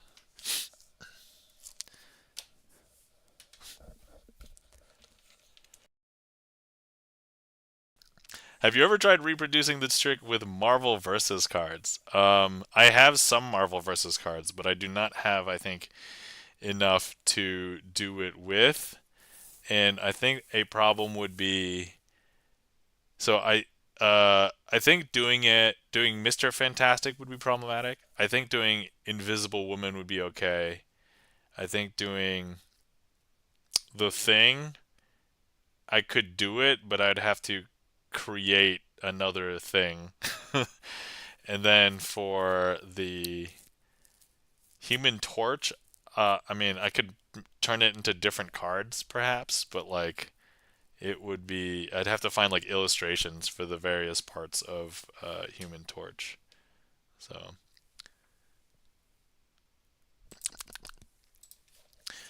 um, and you could have the actual Fantastic Four images. Yeah. The thing is, pun intended, I think I might be better off. Um, the other thing that might bother me is the borders, because I'm not sure, is the border of versus cards the same color on the front and the back? Because like I'd want to do this with Marvel Overpower cards, and I have Marvel Overpower cards, but I don't have all these characters. But Marvel Overpower cards are close to like actual playing cards. The problem is they are like full bleed images, and so that makes it really tough with Marvel Overpower cards. So, but anyway, all right. So let's see. Next up, we have a request from Charlie's Beats. Thanks for the request, Charlie. Um,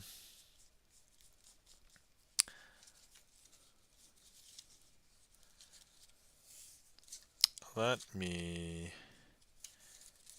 find some cards here.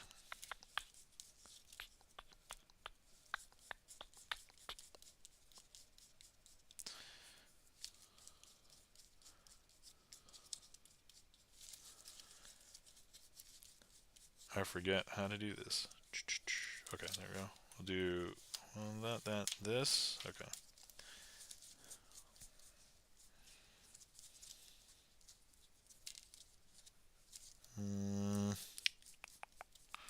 Two. Okay, one. All right, and then we need. Okay. Please hold. So I don't know about the word. Oh, I haven't played Versus in over 18 years. I used to know someone with the deck. I have some Marvel Versus cards. I can look at it, but I don't think I'll be able to recreate that trick per se. It would actually be a lot easier to reproduce maximum penetration, the card trick, with Marvel Versus cards, because there's really nothing weird about that. So,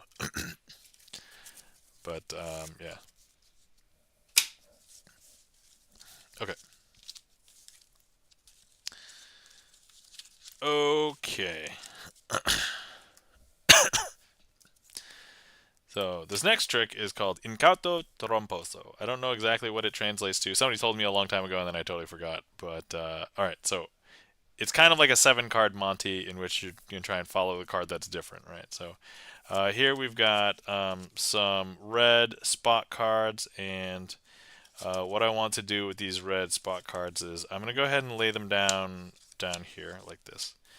And then we've got, so here is a black spot card, and so this is the one. I'll just leave that right there. And then here are some red spot cards. And what we will do is we're going to go ahead and place all of the red spot cards out like this. Let's make sure that those are all on camera. All right, we see all 7 cards. It means unwary cheater, says GipsonLens. All right, thanks for doing the translation. And yeah, okay. So it means basically cheater. All right. And here's what we will do. I will show you that we've got a red spot card showing, and I will I will go ahead and swap. I'm just going to make one swap. You follow the card that is the different card from everything else. Okay, there we go. So now there are 7 cards on the table, and my question to you is, if you're on desktop, go ahead and click directly on a card, and hopefully that is the card that is different from every other card. Mark Wright says 7 card Monty, 3 card Monty is a scam. 7 card Monty is why not just ask people to hand you their wallet. Yes. Yeah. So yeah. This trick is known as like the 7 card Monty, but it is called Incauto Tromposo, which I guess translates to unwary cheater. So there we go. All right. Cool. So for those of you who have guessed, we've got a couple of camps here. We've got one guess here, and we've got 2 guesses here. All right. So those of you who saw me do the switch, I'll even reveal to you the 2 cards right now. So here. So shouldn't this card be the different one? I mean, right?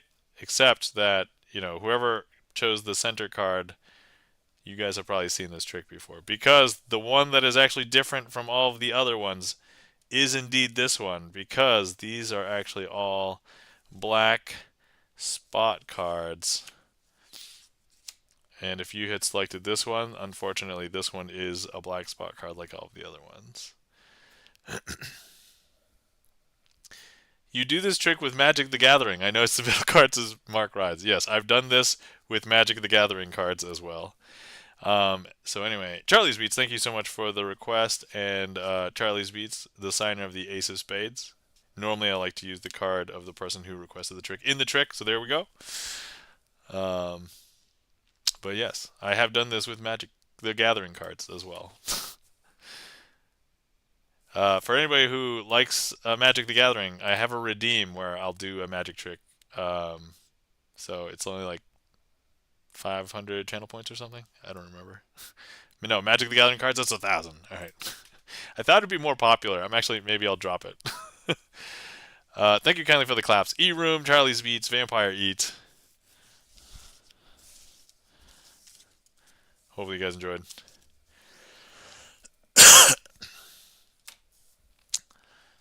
I remember the layout of the mountain card wasn't even paying attention. Yeah. Yeah. The thing with like using Magic the Gathering cards is that there will be like duplicates, like potentially because they will. I mean, the thing is, there are playing cards. I could have a duplicate of a playing card, right? But um,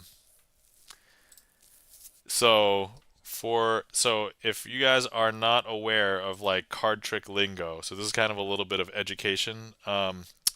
If you see in my trick list, um, I have I think I have a label called impromptu. So if you see the label impromptu, whether I do the trick like with cards that are like not normal or not, you can do a version of that trick with like a borrowed deck of cards. And so if you want to see those kinds of tricks, you can just click on the impromptu label. And that's basically the intent. Like I should be able to do a version of that trick with any deck of cards. So, um, but yeah, so all of those tricks, I basically know the sleights and the progression of the trick that I should be able to use any deck of cards to do any of those tricks. The ones that are not impromptu, oftentimes like a lot of the tricks that you see me do that use those gaff cards that I mentioned. So for example, in the Fantastic Four trick, we have the smoky 7 of spades or something. So like I could not do that form of that trick without that, or the clear card for the Invisible Woman, right? So that's what we would call a prepared card trick. The more common ones that you'll see me do are like tricks with blank cards, just because blank cards are just not readily available everywhere. So, I mean, as a magician, I can acquire them, and I have like a stash of them in my house. But if I'm borrowing a deck from somebody, I can't just easily have like a blank card for their deck, right? Like that's not a thing. Welcome in, Barney of the Rubble. How's it going? I don't have a trick called Wonderwall. Oil and water is impromptu, but you need to borrow 2 decks. Um, yeah, so there's a few versions of oil and water, but yeah, so I know like 4 different versions of oil and water that are impromptu with 1 deck. And then yeah, the one that requires 2 different colored backs, you will just need 2 different colored back cards. There are actually some tricks that you might consider impromptu if you just have 2 different colored decks of cards. Um, so so like for example, and this might be impressive to some, but like you have everything that you need to do Picasso aces with just 2 decks that are just different colored backs, and that's all you need. So I would consider that like impromptu, just with 2 different colored back decks. So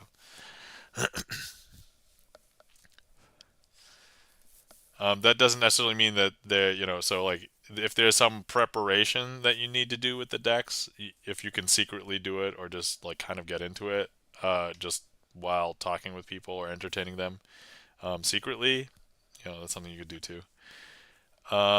Wait, you can do oil and water with 1 deck? Yeah, I can do oil and water with 1 deck. You've never seen me do oil and water with 1 deck? Let's go ahead and do oil and water. And and somebody put in Picasso aces. Barney the Rebel, thanks for putting in Picasso aces. And all right, and I'm not going to do 52 pickup. All right, so actually we're going to do oil and water first, and then we will do Picasso aces. But yeah, the oil and water that is the impromptu one is the original Ed Marlowe version. So, but my handling is like this other guy is Helder Guy. I don't even know how to pronounce his last name. Guimarães. So, all right. So let me just grab some black spot cards here, and then red face cards, and we will do that. So, okay. So here we have 8 cards. We have 4 uh, red face cards. I'm going to turn those face down. And we have 4 black spot cards. Now here's what I'm going to do. I'm going to go ahead and intermix them. So here we've got black and red. I'll do that again. Black and red. Black, red, black, and red. And if I just give it a second, all the black cards will separate from the red cards, because they are like oil and water. Some magicians will go so far as to say, "Oh, the color of the ink on the red cards and the black cards," and I'm just like, no. The way that I make this okay for myself is that I just treat it as a simulation, and so we just treat it as a simulation. But if we take a look, the bottom card is a black card, and the top card, that's a red face card, right? But look, actually, all of the red face cards have actually come up to the top, because look, red, red, red, red, and then here on the bottom, black, black, black, black. And if you missed that or you thought it was a little unfair, we'll do that again. I'll leave all the red face cards over here. I'll take all the black spot cards over here. And last time, I believe I started with a black card, and then the black card sunk down to the bottom. So if you didn't think that was fair, maybe instead I should start with a red card first. And so here, red, right? Black, right? Red, okay. Black, red. Let me speed this up. Black, red, black. There we go. And now, if we separate them, like so. Now, if you believe in the basic logic, I started with a red card, then that should be red. But if you believe in the simulation, this will be black, because all of the black cards have sunken down to the bottom. And so if we take a look at the bottom, this one is a black card. If we take a look at the top, red, bottom, black, top, red, bottom, black, top, red, bottom, black, and top, red. But oil floats on water. Yes, this is so if anybody has ever seen the cartoon The Pirates of Dark Water, this is like red chili oil on top of dark water. So there you go. That's look, it's a simulation, okay? It's not real. Simulation. Delicious. Which, by the way, is there anybody who's ever heard of the old cartoon Pirates of Dark Water? Because I used to really like that show, and I brought it up like years ago, and nobody remembered. But does anybody here remember Pirates of Dark Water? I am just curious because uh, I remember it says Vampire Eat. All right. Barney says no, it's not okay. Kick. All right. Cool, awesome. I'm glad somebody else. Oh, Schneagles watched it a bit. Never got to see the whole thing. Oh yeah. I remember seeing random episodes. It's really so like people nowadays are gonna be so spoiled because it's like we can watch whatever shows on demand to its entirety or as little as we want, and then it's like when we were growing up watching cartoons on TV, it's like kids will not understand these days. It's like we had to watch them at a specific time. It was broadcast. We couldn't pause. If we missed it, we missed it. You know, it's Vampire Eat says we old. Vampire Eat. Yep. Yep. That is not that feels truer now than it did like a week ago because my birthday was earlier this week. So GipsonLens says I remember the name but never watched it. Yeah, that's okay. GipsonLens, I believe you are a little bit older than me, right? So if I was watching this, I don't know if you were old enough where you were like, "Oh man, I'm not watching cartoons anymore." But let's see. Eroom says not at all, but I stopped watching cartoons when I was 3. Lol says Eroom. Eroom doesn't remember. Let's see. You got what syndication said was gonna show right then, and that was that exactly. That's Schnagel said. Seeker of Weird says, I used to record everything on VHS and I would pause recordings for commercials. Yeah, that. hmm I remember. I remember recording things on TV, and I would hate it when I would try and pause during the commercials too, and then re-enable it, re-record when it started up again, and I would miss a part of the episode because either I forgot or I was slow in the uptake or like something. Gibson Len says, I'm older. I think I would have still been watching cartoons then. Oh, right. Okay, cool. Sorry. Sorry for jumping to conclusions. Alright, let's see here. You had to try to psychically predict when to unpause. Yes, that's right. Because you wouldn't know when the commercials would be over. Mark Wright says, I watch cartoons every Thursday because there's a puppet on Twitch that stream dumpster cartoons like Conan, Beast Wars, Galaxy Rangers, Gem. All right. Oh my God. So, I used to watch like the Conan cartoon, and I used to watch Beast Wars. I didn't watch Galaxy Rangers. I think I was out of the Power Rangers phase. I watched like the original Mighty Morphin Power Rangers, and then Power Rangers Zeo, and then I think after that I fell off the Power Rangers boat. But and then Gem, if you're referring to Gem and the Holograms, yeah, I didn't like that as a kid because I felt that there was that stigma that it was like for girls and it was too girly. I watched it as an adult, like not that long ago. I think I watched it like 7 or 8 years ago. So, and I was like, wow, this is surprisingly not as terrible as I thought it would be, like given its age. Like, so I actually enjoyed Gem as an adult. So unfortunately I liked Power Rangers as a kid, and I tried rewatching some Power Rangers as an adult. Power Rangers does not age well. That is not. Um, yeah. Let's see here. Galaxy Rangers is not Power Rangers. Oh, Galaxy Rangers is not Power Rangers? Then I have no idea what Galaxy Rangers is then. Hold on. We're going to take a quick... I'm going to look up what Galaxy Rangers is. Galaxy Rangers. The Adventures of the Galaxy Rangers. Oh.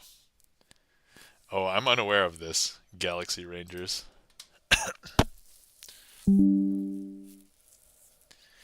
Um. Okay. Oh, all right. I may have seen some stuff on the other times. Was this on around the same time as like? So one that I watched that I couldn't find for years as a kid after I became like an adult. I'm like, I'm trying to look for it. And then I finally found out the name and I was able to watch some episodes again. But it was called Bionic 6. Um, so was Galaxy Rangers on at about the same time that Bionic 6 was on? Because if it was, I probably saw trailers for it and I never watched it. But all right. So anyway, my mistake. I jumped to conclusions for what Galaxy Rangers was. So I did not. Eroom says Super Chicken was the greatest cartoon ever made.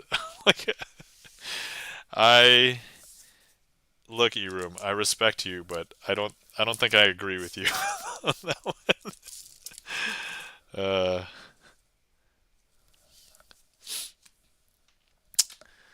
let's see. Vampire Eat says I never saw Gem, but I remember the commercials for it. Gem is truly yeah, Gem is truly outrageous. Look, the theme song is probably the best part of Gem because that's what everybody would remember. But um, yeah, if for anybody who doesn't know, so Gem is about this girl named Gem, and she's in a band, and there's this like antagonistic band, but like Gem has the power of holograms, basically. So she can make holograms of whatever. There's some technology, and they have to debug some technology sometimes. But I'm like, wow, that's surprisingly like you have to deal with some issues with technology. I'm like, but anyway, so. Schneegel says, I'm actually almost done rewatching Gem on Tubi for nostalgias. It's been a little trippy. Yeah, it's so the thing is, it's like if it was bad, you'd probably want to turn it off right away. It's actually not bad enough to be like, I wanted to turn it off. It's like, oh, I wonder what'll happen next episode. Oh, that's how they deal with this, right? It's not bad. Let's see. I don't know, but I remember Bionic Six. Yeah, Bionic Six. I used to have the Bionic Six figurines as a kid. Oh, that's so awesome. All right, yeah, I loved watching Bionic Six. I was, I think, a little too young to understand everything that was going on in Bionic Six, but Schneegel says the Misfits should have been sued into non-existence basically every other episode. Yeah, the Misfits actually broke the law a lot. So, all right. Um, so let's see. Barney of the Rubble wants me to perform with big cards. I don't know if I have two decks handy that are the same size for for this trick. So, um,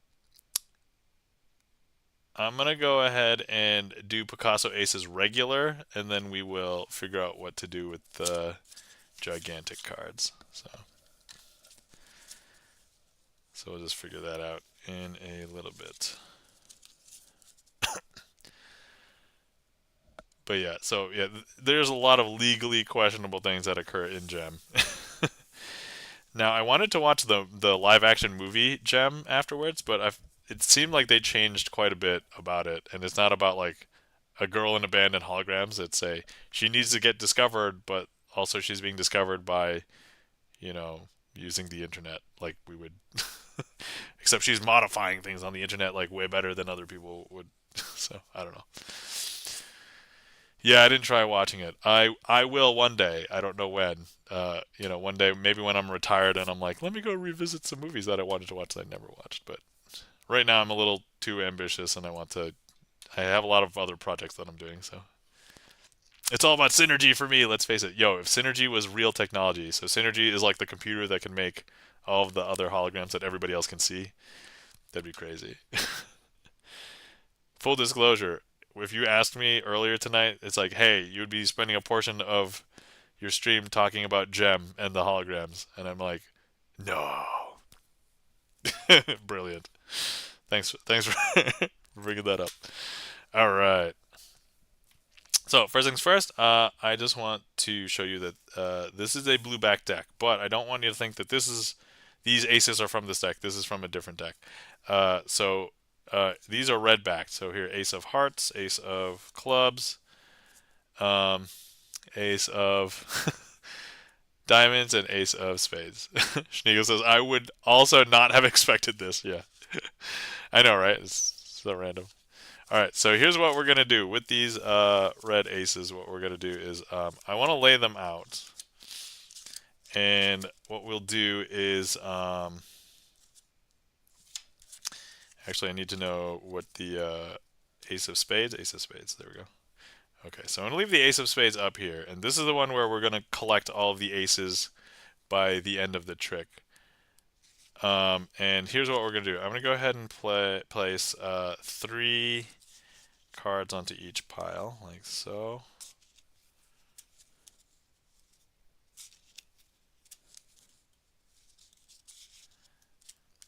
And then, oh, I just realized this is, so another thing is this is a boss trick because I messed it up last time, so this is a boss trick.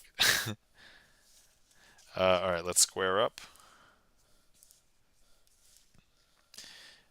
And actually, let's bring out our friend the deck sock. All right, deck sock, you're going to do all the magic here, okay? So, all right, so here we have our ace, but all the deck sock has to do is do a swap. So the deck sock will touch this pile, touch that pile. And actually, I don't know if you know, but the deck sock has already transferred the ace over there, because if I show you, there's actually no red backed cards over here. And if we take a look, there's no aces over here because the deck sock has swapped it over there. So now, before we knew that there was only one red ace, but now there's 2. So you see 2 and 2. So there's a blue, a red, and a blue. Great job, deck sock. Mark writes, oh, this reminds me of Apex or Aces or Ace Assembly. A bit much harder because you have a blue and red. Yeah. So this is both blue and red. Ace Assembly. Yeah, this is typically an Ace Assembly plot. All right, so here we go. We've got, there's our ace, and you can still see it up until the deck sock does a touch and a touch. Because now if you take a look, there's actually no red and no aces. And now if we take a look, before there were 2 and 2, but now there should be 3 aces. 3 red-backed aces. I know, is that weird? That's super weird, right? And now some people believe that there's some shenanigans afoot. And to that I would say, yeah, you're watching a sleight of hand magic stream. But if I show you, look, we've got, you'll be able to see the ace still here because it's red on the back, there's an ace on the front. And if I put it in the middle of the packet, you'll still be able to see it right there, right? So here's what we're going to do. We're going to have the deck sock touch this, touch that. And actually the deck sock has swapped it because now if I show you, we have all blue backs. If I show you the faces, we have no aces. And now finally, if I show you this packet here, there are actually only red backs. 1, 2, 3, 4. And they are ace of diamonds, ace of spades, ace of clubs, and ace of hearts. And that, my friends, I will call a successful performance of Apex, or not Apex, sorry, Picasso Aces. I was reading Mark Wright's comment again. I'm just like, wait, it's Picasso Aces. All right, and we beat that boss this time. So I don't think, yeah, there we go. Man, you know, if we look at those boss tricks, that means that is the number of times I either correctly remembered how to do a trick or that I improved, like following, like doing my homework. So it's not bad. Wow, this is Mark Rides. Thanks for the wow. Thanks for the clap, Schneegel. Thanks for the request, Barney of the Rubble. Sorry, I could not do this one with the big cards, but we'll do something with the big cards in a moment. So,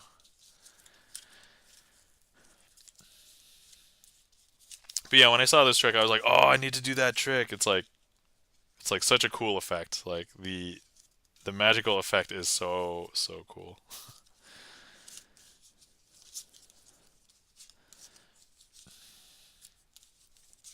Okay, all right, there we go. Thank you kindly for the claps, Vampire Eat. Yeah, this is probably one of my favorite tricks to perform. Like, I oftentimes use it as a closer.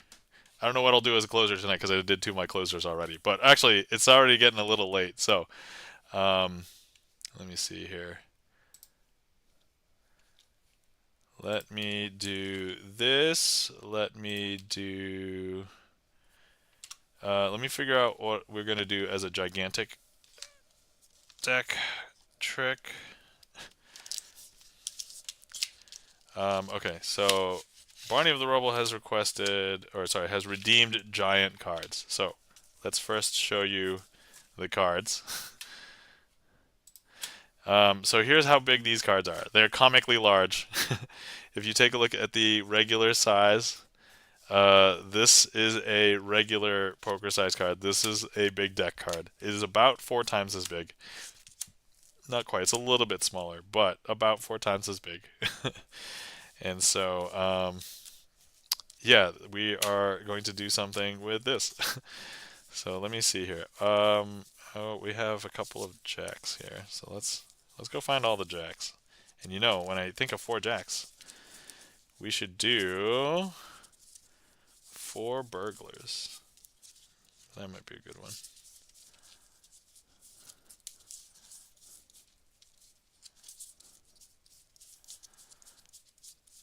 Okay. Here we have 4 jacks. Now, just handling these cards is a little bit unruly too, so. But we can give this a shuffle. Not the best shuffle, but then again, these cards are just obnoxious. This is how I would shuffle them. Oh, let me also put 4 burglars. All right. Okay. All right. So, let me see here. We've got all of these. I don't want you to think of this as a deck of gigantic cards. This is a bank. Okay, and I want to introduce you to the 4 bank robbers, or burglars in this case. So here we've got the Jack of Diamonds. Specialty is in diamonds, of course. Here we've got the Jack of Spades.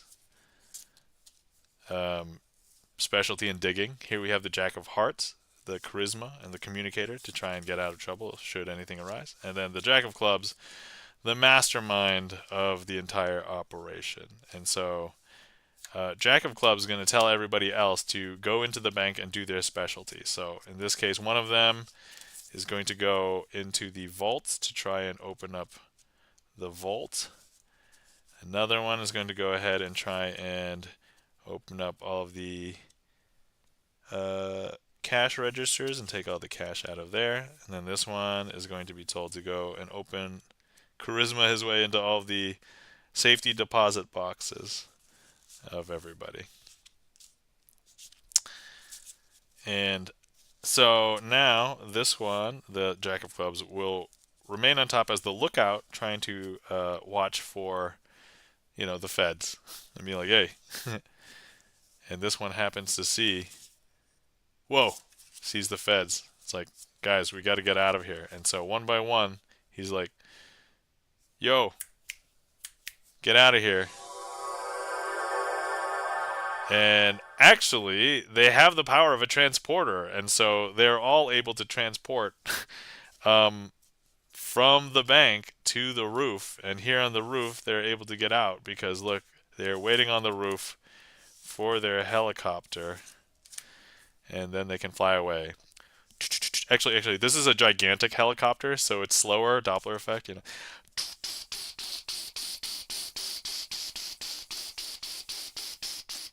And they all get away. Oh yeah, if you're wondering if these are all jacks or something, they're not. They're all different. There you go. And these could be signed. I'm not going to have people sign my gigantic deck, though. But you know what might be really comical? I have not done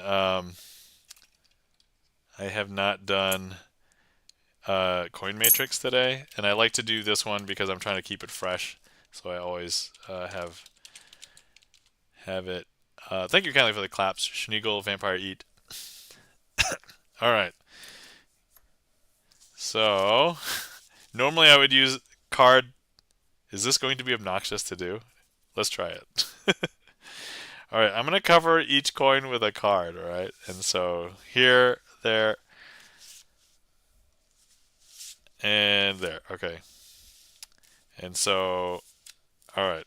This might be considered cheating because these cards are just gigantic. And so I can basically cover like anything. So look, I'm gonna make this coin jump from here to there. And I don't know if you could tell, but look. And then we're gonna make this one jump from here to there. All right, there we go. And then this last one is gonna go from here to there. There you go. All right. Okay, if you missed that, we'll do that with smaller coins. We'll do that with regular sized cards. Maybe so it looks less sus. All right. Okay. All right. So here we'll cover each coin with a card, and we will once again make them teleport from corner to corner. This one will jump from here to there. Boom. Happens pretty quick. There to there. Happens pretty quick. And last one. There we go. Okay. Awesome.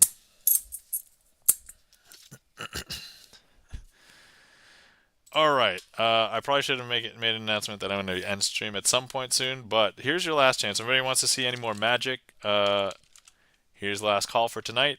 Can you do it with mini cards? I can probably. I mean, I can do it with like.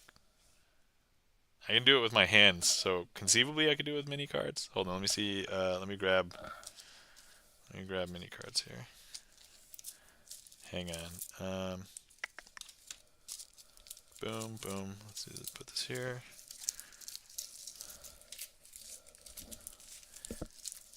I've got to find where I put my mini cards. I have them.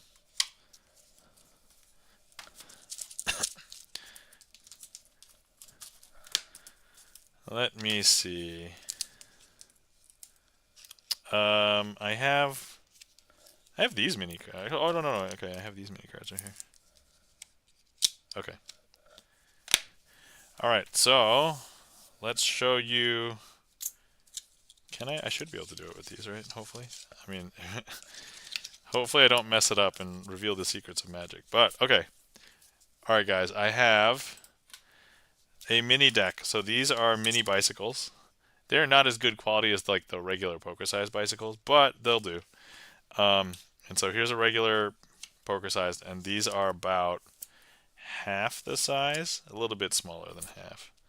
So, but here's what these look like. So they're tiny. They're very cute.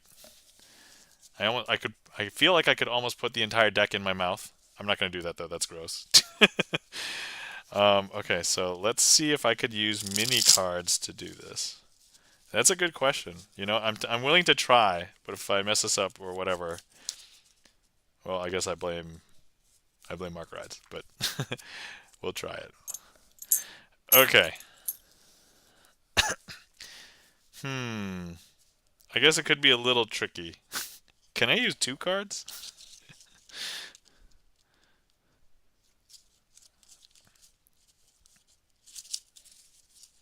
Hold on. I'm gonna let me do this for a second. I just want to see how this is gonna look and feel without maybe revealing the secrets of magic yet. So it's gonna be a little dicey.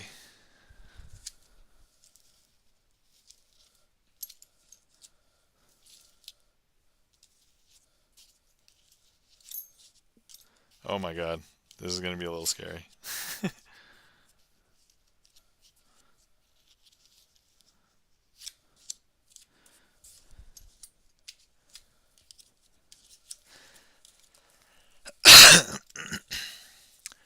Use smaller coins like dimes, maybe? Oh, you know, do I have smaller coins? That's the thing. So part of this is that I always want to have like big enough coins to make it visual. I don't know if I have smaller coins on hand, but let me see. What do I have here? Nope, not those. These are slightly smaller.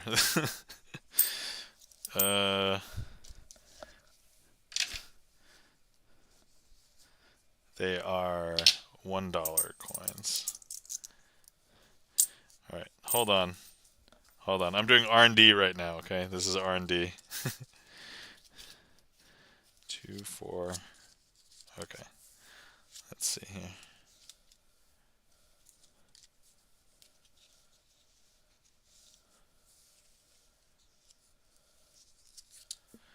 Okay, hold on. I'm just going to cut to this view just so I can see. All right. Okay, okay. All right. I think we're going to try it. We're going to try it, okay? All right. Here we go. All right. So here we have 4. They're slightly smaller coins. They're not that small though. They're like still they're Sacagawea dollars. Okay, all right. And so and I've got 4 of these little tiny cards, okay? And we are going to cover each coin with a card like in the original. And then we're going to try and make coins teleport from corner to corner, okay? And so, look, we're going to make this happen. Ready? I don't know if you can tell, but look. And then last one. There we go. I think that probably worked. I think that probably looked okay. Thank you for the informal request, Mark Rides, and I think that was fine. Did that look okay to you guys? That looked okay, right? I think that was more like challenging from like a logistics standpoint for me than like actual execution. I think logistically, I'm just like, these cards are small. Does it cover what I needed to cover? Thank you kindly for the claps. E-Room, Schneegel. Yeah, look great. All right, awesome. Yeah, all right, sweet. Guys, we did it. We did R&D, and we discovered that you could do the coin matrix with small cards and even still, relatively sizable coins. They're not as big as the ones I was using. Just to do a quick comparison, so I'm using a Sacagawea dollar for this one, and the coin that I was using is just this. So it's not like tremendously different, but it made, I think, all the difference for this. So, all right, you killed it, yeah. All right, thanks, Mark Rides. Appreciate it. All right, cool. So, all right, once again, last chance if anyone wants to get anything in. Otherwise, I'll probably do one finale trick, and then we will get out of here, and we'll raid out. So, man, we saw a lot of different sized decks today. We saw big deck, little deck. All right, cool. I think the trick that I want to do for finale is going to be, all right, let's go ahead and close the queue, and then I want to put in, it has a couple of names, Imagine or Chop Shop, so that's the one. But anyway, yeah, so this will be the finale for today.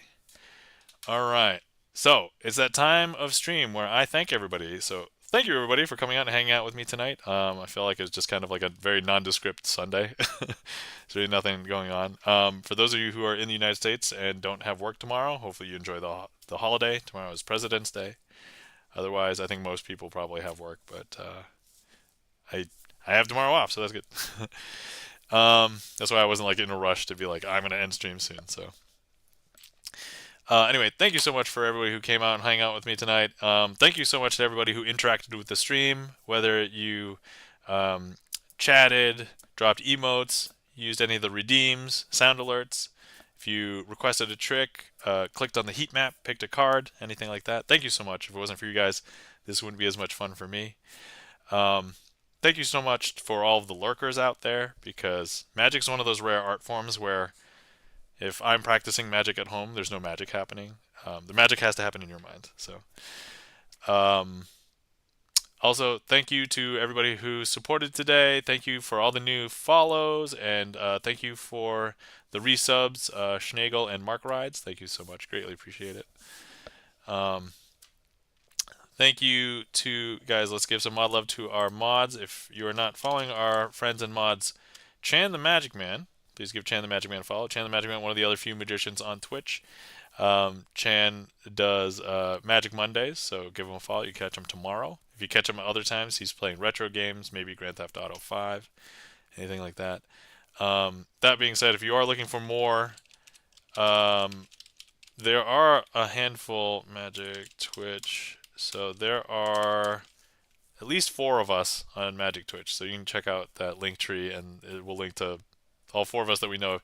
There might be some more people joining that list soon because I last week I actually got to raid into another magician, which is insane because I never thought that it would be so readily handily available. So, but Wasabi 111 is not currently in that list. But I streamed I raided into Wasabi 111. So ooh. Let's see here. Also, guys, if you're not following our friend and mod GipsonLens, please give GipsonLens a follow. GipsonLens, a pianist. If you liked the Hype Train song, the Hype Train song is a GipsonLens original, aka his name is Bert. Not only is he a pianist and plays piano for piano practice on stream, but also has been doing movie reviews of old movies or movies that have been recommended to him. I like playing the game whether uh, GipsonLens likes a movie or not. We're getting into a lot of movies that I don't know, so I mean, occasionally there's a movie that's like, oh, I've seen that movie, but it actually might be better if I don't know the movie because I found that's like, all right, if I've heard of it, it's usually like, okay, that's good, or like I know what genre it's in already without having to look it up. But oh man, but thank you guys. Let's see if anybody was concerned about whether I do black magic or sorcery or deals with the devil. Everything that you saw here today on stream is sleight of hand. But, you know, even if it was real magic, I would use the sleight of hand cover story anyway. So there you go. All right. Also, if anyone wants to see more of me and I'm not around, please check out my YouTube channel. I have over 300 magic performances on YouTube, and all of my VODs are unlisted in a playlist here. They are publicly accessible, but they're not searchable, so you just have to get to all of the old VODs here in this playlist. But anyway, yeah, so please enjoy. If you want to see more magic and I'm not here, that's the best place. All right, and I think that's it. Also, if I don't, so last week I messed up the finale trick, so that's why I had to do a second one. And so I don't like to end stream on a trick that I mess up on. So hopefully I do this one fine. But if I don't, we're gonna do another finale trick. Okay, so that's how this works here. And then we will find somebody to raid. All right. So, all right, here we go. Last trick, presumably. Can you post the mods again? Was lurking in another window and missed chat. Oh, the VODs? Oh yeah, it's just exclamation point VODs. You can find that again. There you go. Yeah, so oh, today is like Magic Stream 129. So if anybody is curious, it's in my spreadsheet. I don't really advertise it on the stream title or anything, but yeah. I should have like over 120 Magic streams, I think, listed. There's probably a couple I might have either missed or I might have left out specifically or whatever, but anyway. All right, so I have a packet of cards. I want you all to imagine that they're all jokers. I want you all to imagine that they are jokers and that they are here. So here, let's just go through them. And so 1, 2, 3. Actually, okay, they're all jokers except for one Queen of Clubs. So there's a Queen of Clubs amongst the jokers. Okay, and I just want you to imagine that they're all blue backed. All of them are blue backed except for the Queen of Clubs. So the Queen of Clubs is red backed. I just want you to imagine that. Okay, so there we go. Okay, so here's what we're going to do. I want you to imagine that as I count through these cards, I'm going to go ahead and pull the Queen of Clubs out. I'm going to take it underneath the table. I'm going to use this hand to throw it through the table, through the mat, through my hand, and back into the packet. I don't know if you saw that, but look, if I show you now, the Queen of Clubs has returned to the packet. I know it's super hard to believe, but look.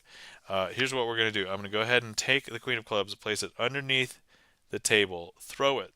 It's going to go through the table, through the mat, through my hand, back into the packet. Because look, it's now, once again, back here. I know, we'll do it one more time. Okay, look, I'm going to throw it through the table, through the mat, through my hand, back into the packet. Okay. But as I said, I just want you to use your imagination that all of those things happen, because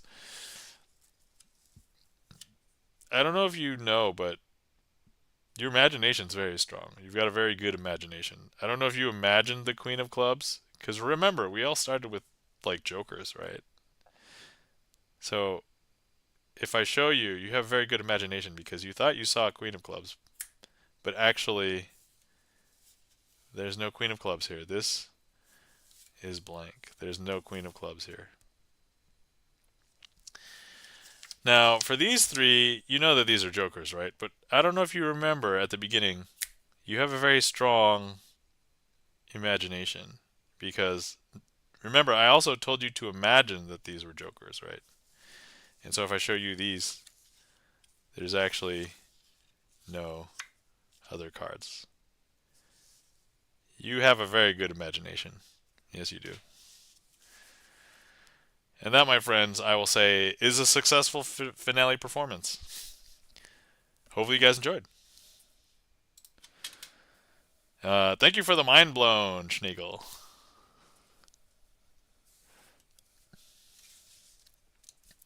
And I think we'll call that a wrap. E-Room, thank you kindly for the applause. Thank you kindly for the claps.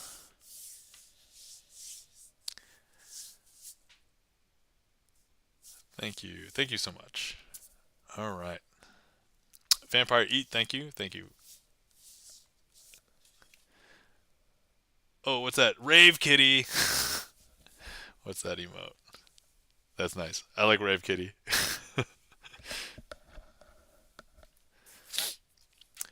All right. And so with that, we can go find somebody to raid. So let's see who's on. So let's see. Last time we raided somebody that was doing magic. So I don't know if the likelihood of somebody doing magic this time is probably really low. But let's see here. And also, who haven't we raided in a while? Or never. Let's see here.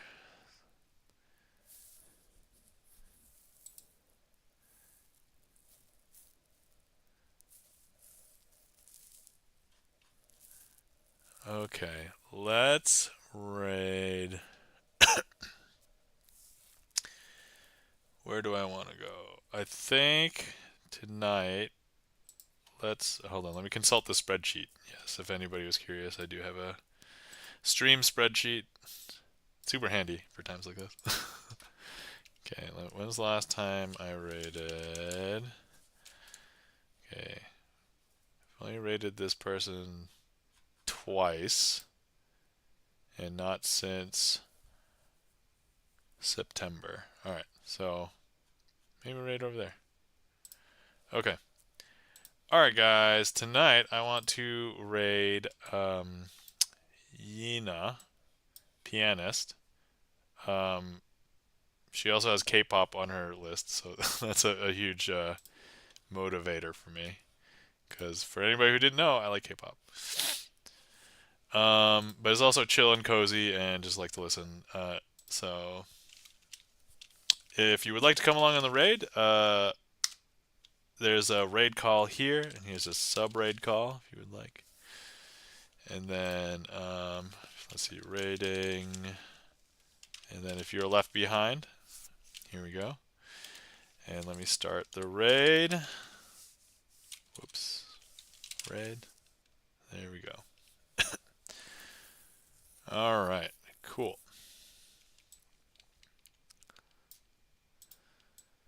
So anyway, great seeing everybody this week. Hopefully everybody has a wonderful week up ahead.